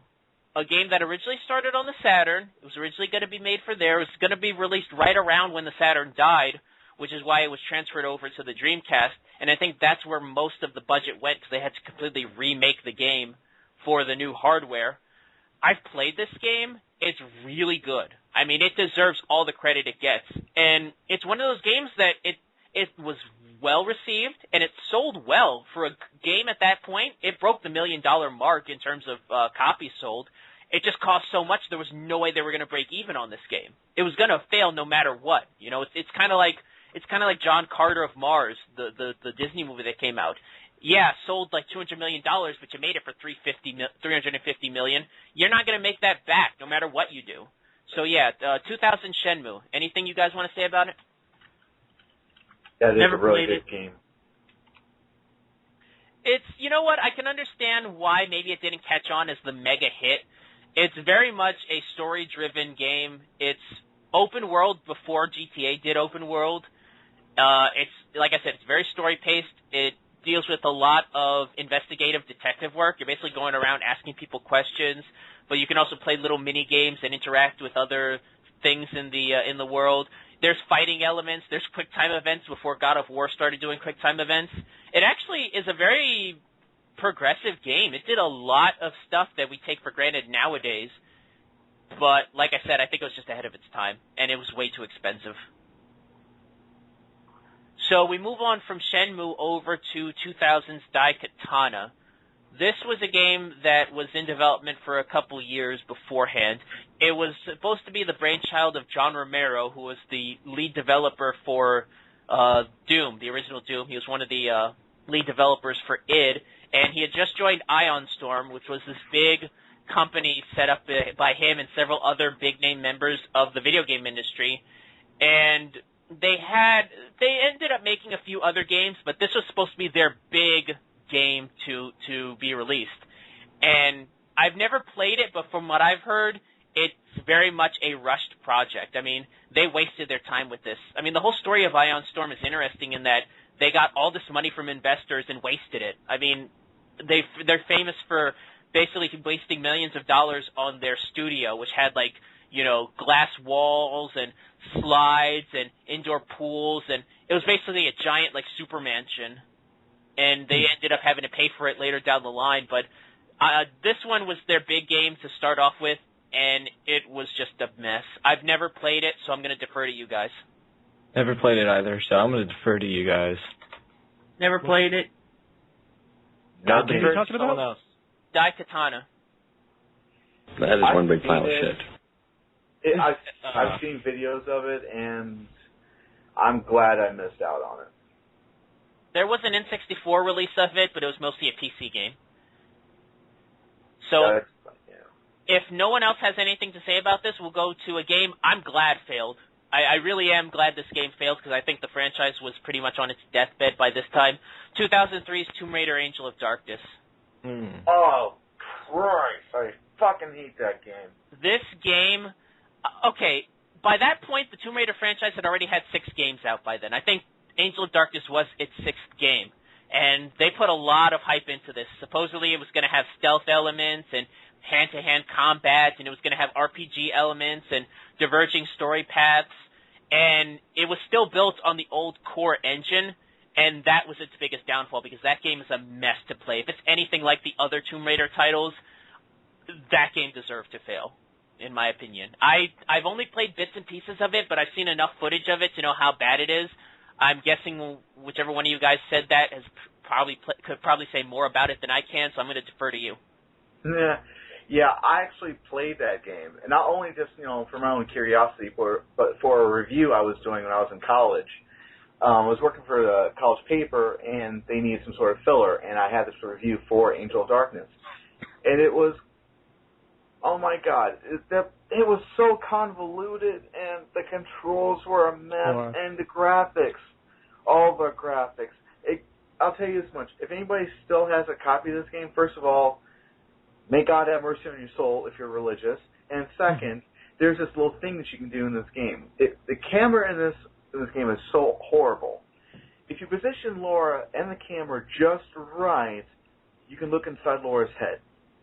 I've seen that trick. X-Play did that trick when they reviewed Tomb Raider Angel of Darkness, where it zooms into the actual character model. And I've tried it, and it was the worst damn Tomb Raider game ever made. Like I said, I'm glad the game failed because without it failing, we would have never gotten the game that I actually really love, Tomb Raider Legend. I think that game is so... It really is the game that Angel of Darkness should have been. I've played it. I love it. It really did push them to have to remodel the game, basically, and remodel Lara Croft as a character, and we're better off for it. So Angel of Darkness bombed and should have bombed. Speaking of a game that bombed but really should not have, 2003's Beyond Good and Evil. That game was a commercial bomb. That game sold nothing, but from what I've heard and from the little bits I've played because of the HD re-release, that game was so far ahead of its time. I mean, there was a little bit of everything. You had hand-to-hand combat. You had platforming. You had a little bit of Pokemon Snap. You had, I think it was a little bit open world in a way. And I think the problem with the game was that first off, it was marketed at a bad time. 2003 was the same year that they released, Ubisoft released Splinter Cell and Prince of Persia. So those were their 2 big games. Those were their babies. And Beyond Good and Evil was it just got barely any marketing. It was kind of just thrown out there. I think as it's gotten much older, it's gotten a real fan base to the point where not only did it get the HD re-release, it's getting a sequel. And I really do wish I'd have played it in its prime. Maybe I'll get the HD re-release, and maybe if I get another console, I'll get the sequel. But Beyond Good and Evil, what do you guys think? I had the game at one point, but I never played it. I actually won it in a contest, but I never played it, so I couldn't tell you. IDK, my BFF Jill.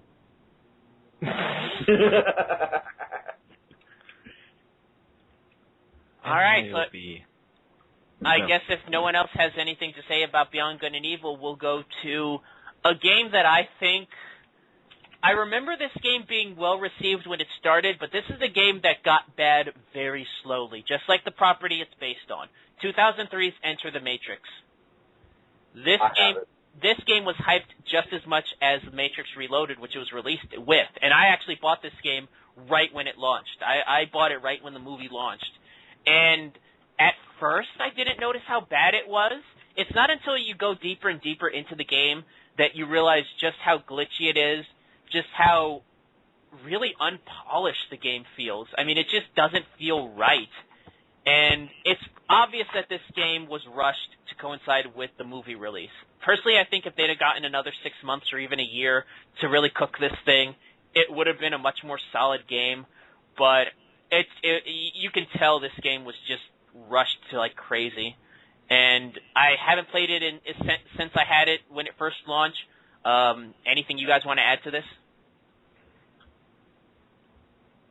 I actually do have that game, and there's a Path of Neo. I've got that as well, and I just got the game because I'm a Matrix fan, and I just got it so that way I can continue with the story, because that's what the game really was. It was kind of like a side story to what's going on in that universe, and they were trying.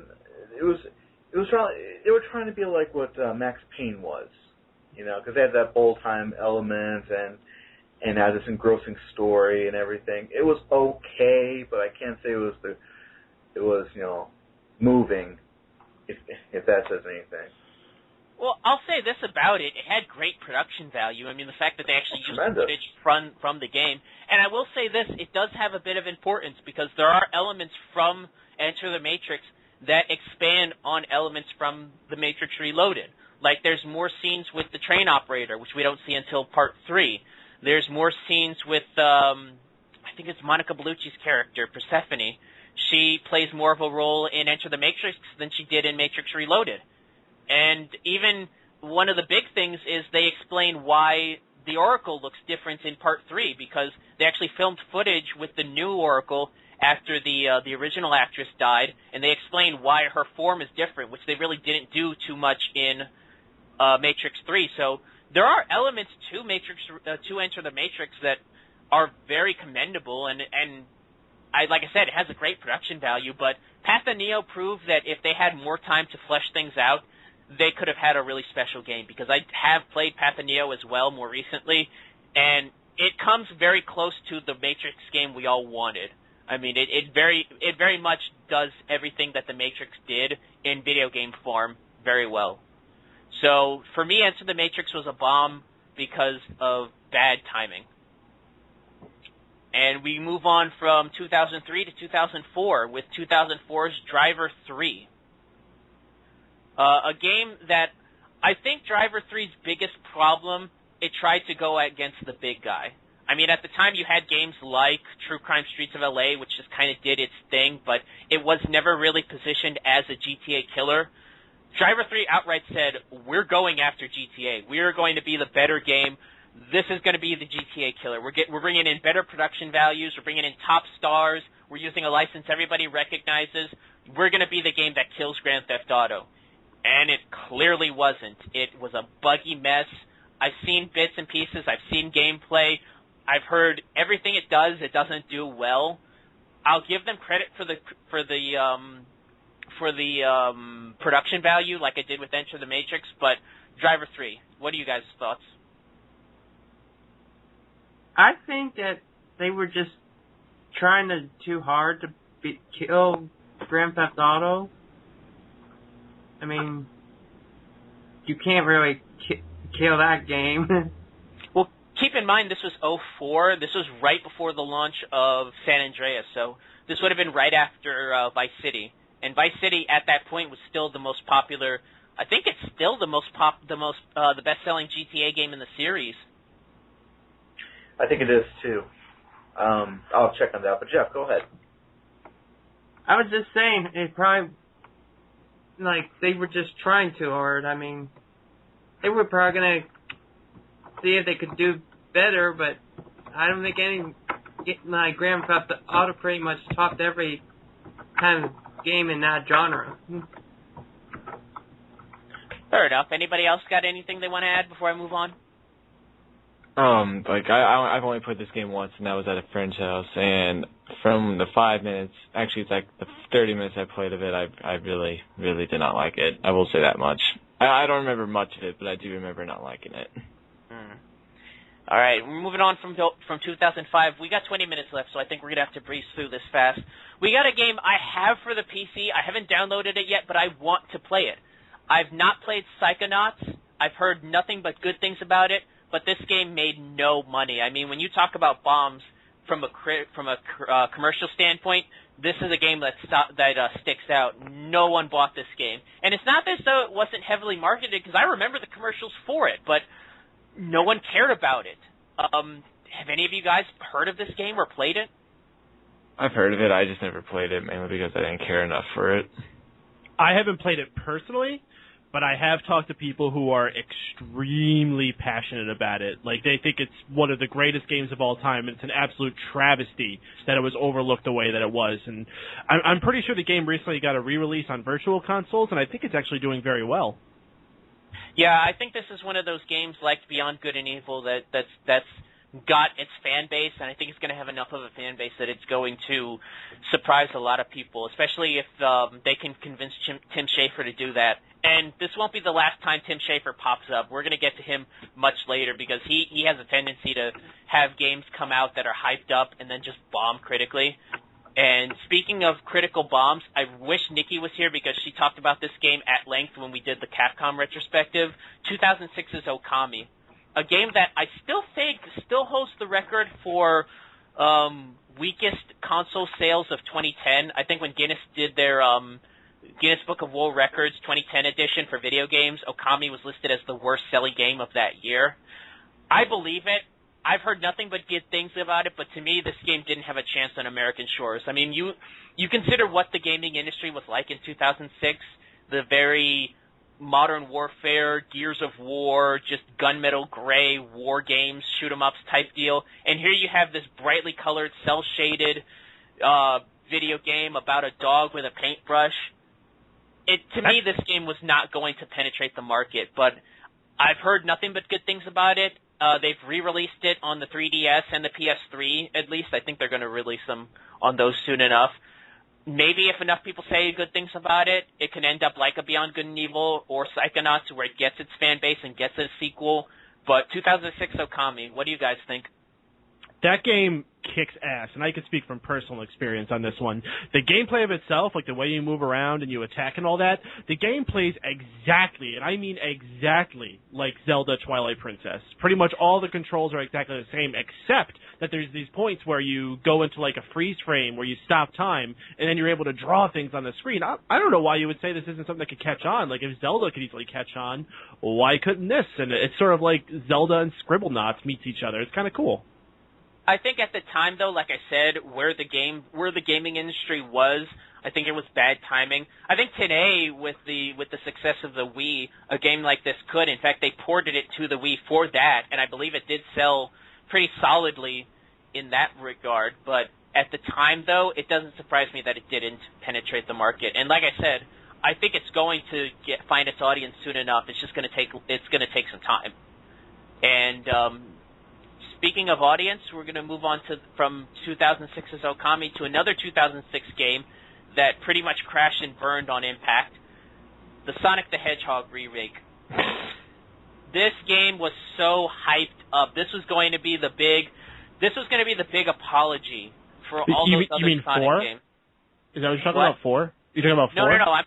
I'm talking about Sonic the Hedgehog. This was the 2006 relaunch of the series. This was going to be the new Sonic the Hedgehog game, the one that was released on the Xbox 360, not on the marketplace, the full-length release, and the PS3.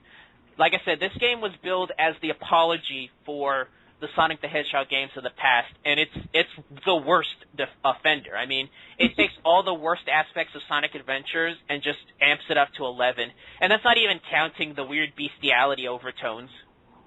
I mean, I think the bestiality overtones, I think that wasn't really addressed until they had Sonic Unleashed, because they got pretty bad there, too. Yeah, I mean, what can we say about Sonic the Hedgehog at this point? I mean, it's gotten so ridiculous in terms of their 3D games. There's not much to say it, but I feel like I'd be pulling a disservice if I didn't mention it. Anybody else got anything they want to add to this game? There's for what, Sonic 06? Yeah. I've had that game in my possession 2 or 3 times in my life, and I can't get over how shitty the camera is in that game. That's what really bothers me the most. And at some point in the game, Sonic moves so fast that the camera will not be able to keep up with him. Yeah, that's something that even the Sonic Adventures had an issue with. But for some reason, playing Sonic the Adventure and playing Sonic the Hedgehog is way worse. I can't explain why, but it just is. Maybe it's the level design, maybe it's the controls, but for whatever the case, they got it right in 2000 with that game, and everything else after that to me has just been a step down. Well, when they came out with Sonic Generations, I think that was the true apology to all the Sonic fans out there. I haven't played it, but I have heard good things about it, and I'm really going to have to check that game out when I get the chance. You've got to. It is by far the best Sonic game ever made, in my opinion. I know that's kind of controversial amongst the other Sonic fans, but trust me, it is that damn good. All right, we're 13 minutes in, so I'm going to see if I can go through this as quick as I can. Next up is a game from 2007 that pretty much killed its makers. It was one of the big, hyped-up killer apps for the PS3, 2007's Lair. Like I said, this was the game that I heard a lot of people during those earlier days of the PS3 that you were talking about, Paden. This was the game people were talking about. Like, yeah, the PS3's overpriced and stuff, but look at Lair. It's got these amazing cutscenes, these beautiful dragons. It's got dragon combat. It's going to be this big war epic that everybody's going to be talking about.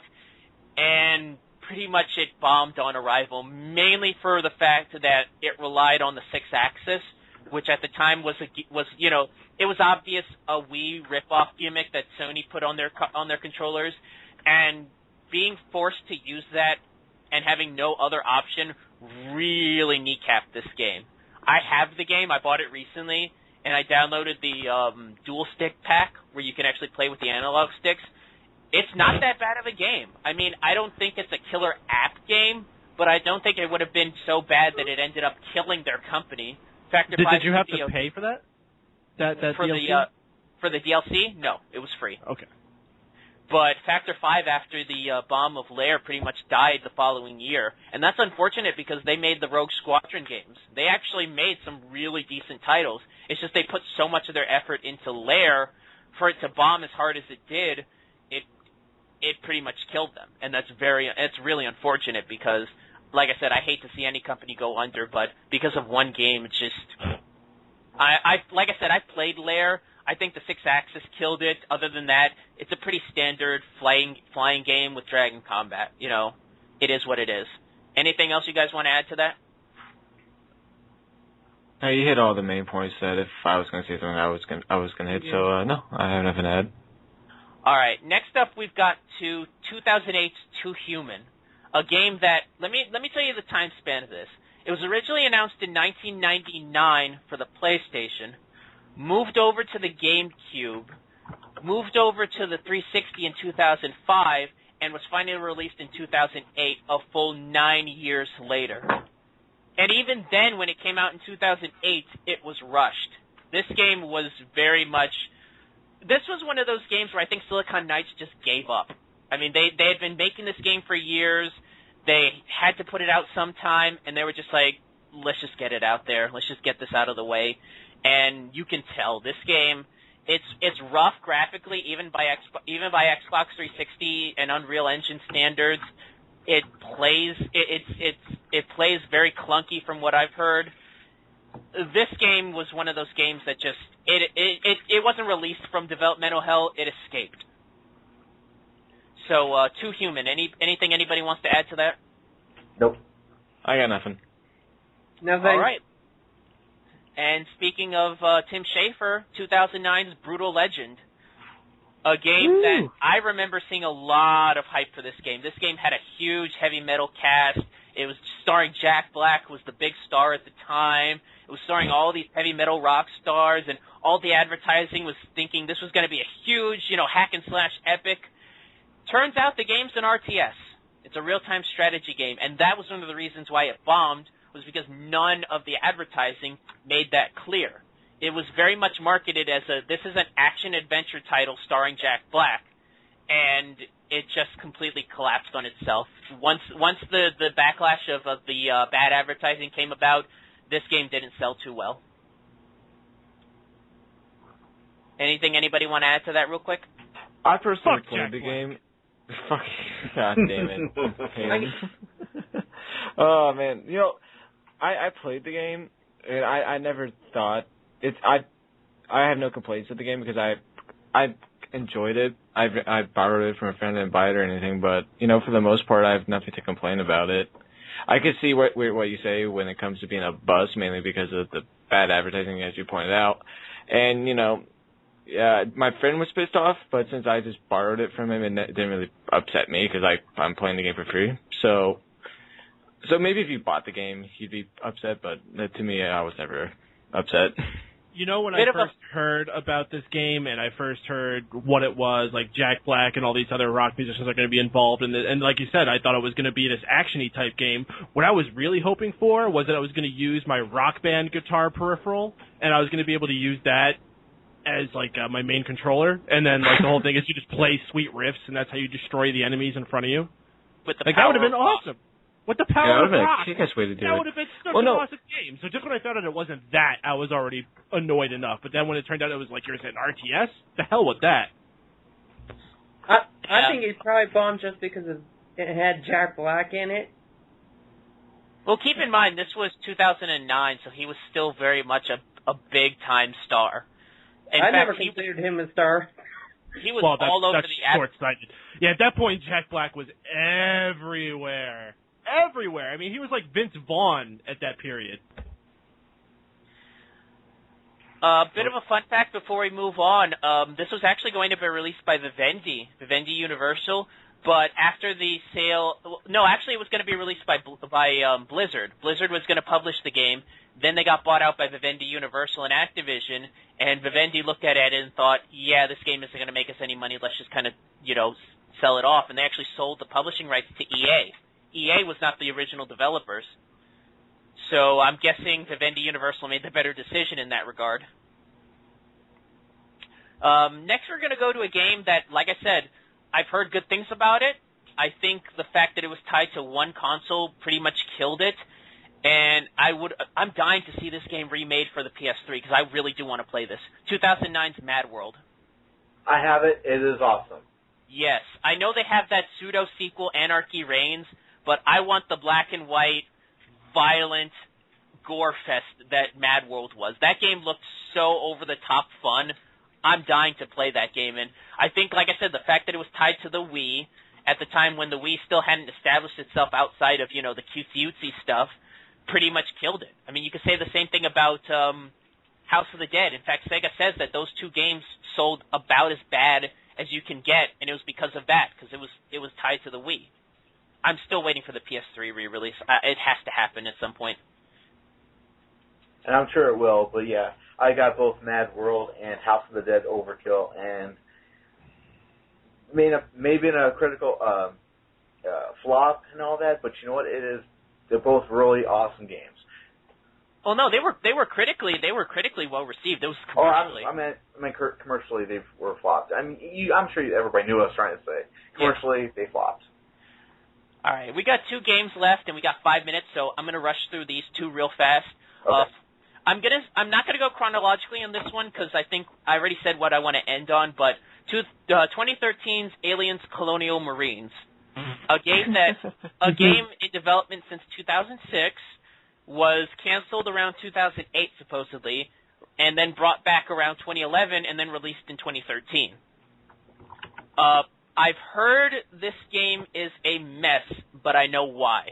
From what I've heard, the game matches nothing like in the trailers or in any of the beta releases that came out a couple years prior. It's completely different. It's actually of a worse quality graphics-wise. There's a lot of glitches. From what I heard, the reason was because Gearbox was the guys making it, and they were busy finishing up the work on Borderlands with Borderlands 2, so they licensed out Colonial Marines to Timegate, the company that made all the Fear expansion packs, and they clearly were not up to snuff to make a game like this, and you can kind of tell. Personally, I wasn't even going to be interested in this game because it's a sequel to Aliens, and from what I've heard, the twist moment in the game, the story twist, is so stupid that as a fan of Aliens, I just could not support it. So I'm going to defer to you guys. Aliens: Colonial Marines. Never played it, never will. I know. Aliens vs. Predator, the PS3 game, is better.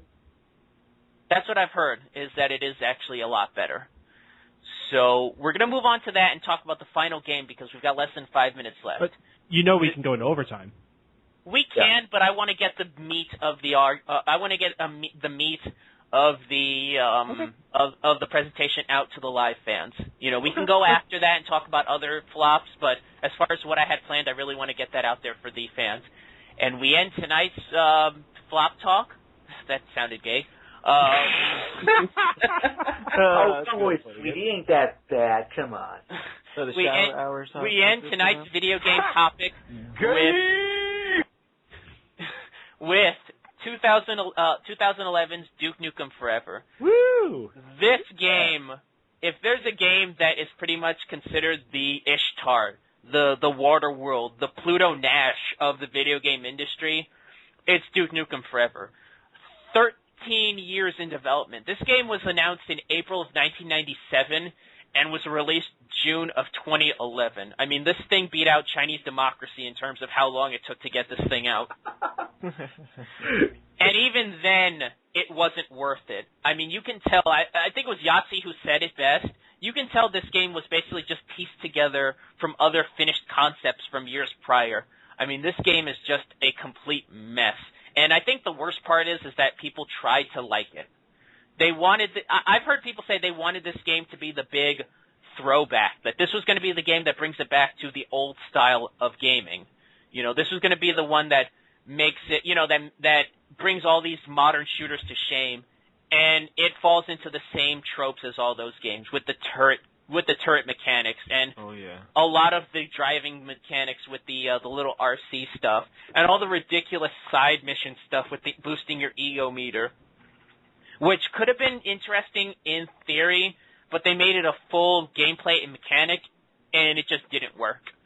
It's ugly, it plays bad, it's mean-spirited. I mean, I kind of wish Nikki was here because I really would have liked to get her thoughts on the rampant misogyny that was pretty much on display in that game.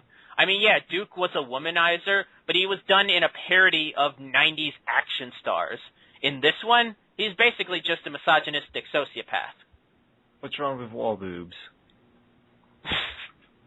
What's up, Internet Wrestling community? This is Anthony Mango of SmarkOutMoment.com, a wrestling website dedicated to the smart marks like you and I. We break down and review every pay-per-view with predictions and spoilers, and you can catch our weekly podcast on YouTube for some smack talk. There's no rules here, and we show no mercy. You can follow us on Facebook and Twitter at SmarkOutMoment, where we analyze all the angles, shoot first, and kill kayfabe. That's www.smarkoutmoment.com. Why mark out when you can smark out? So yeah, Duke Nukem Forever. I've said my piece. What do you guys think? Oh man, where do you start on this? Because does anyone have a number count on how many studios had their hands on this before it was finished? Just 3D Realms. 3D Realms had it for about 12 years, and then when they went out of business, Gearbox bought up the rights and kind of just did what they could with it. Oh, man. But that doesn't count the team changes that happened within Gearbox, though. Oh, yeah, the team changes, the multiple engines. I mean, they went through like 3 or 4 engines before they actually got this game out. Yeah, gosh. I just remember this game because, I was so hyped to get this game, mainly because just like a few years prior, I played some of the previous Duke Nukems. I thought they were cool, and then when I heard this one was coming out, finally, I was like, oh yeah, let's go get this game. And then the one thing that I just hated about this game was just how graphically bad it was, and just how terrible some of the textiles were when it comes to loading up. And that to me, that's just some of the major flaws with it. All right, we could talk a little bit more about it, but as you heard, we're running out of time. So I want to thank you guys for helping me out in this first ever recording of mine. I really do want to help you guys out. You guys have been great. Let's get the plugs out before we get into this. Fanboysanonymous.com. Check out 90s Kid Presents. It's my blog. Paden, you want to get your plugs in real fast? Yeah, just keep listening here on Mega Powers Radio. Lots of cool things going on. I got gameplays here every Saturday night at 8 p.m. The next big show on our roster, August 18th, right before SummerSlam. We're going to do a pre-show. Starts at 6:30, so if you're a wrestling fan and you want to talk about the upcoming SummerSlam pay-per-view, join us because we'll be doing that. All right, we've got a bunch of things, but I hate to cut it down, guys. This has been Miguel Leon and the rest of the fans saying we got gameplay. Have you?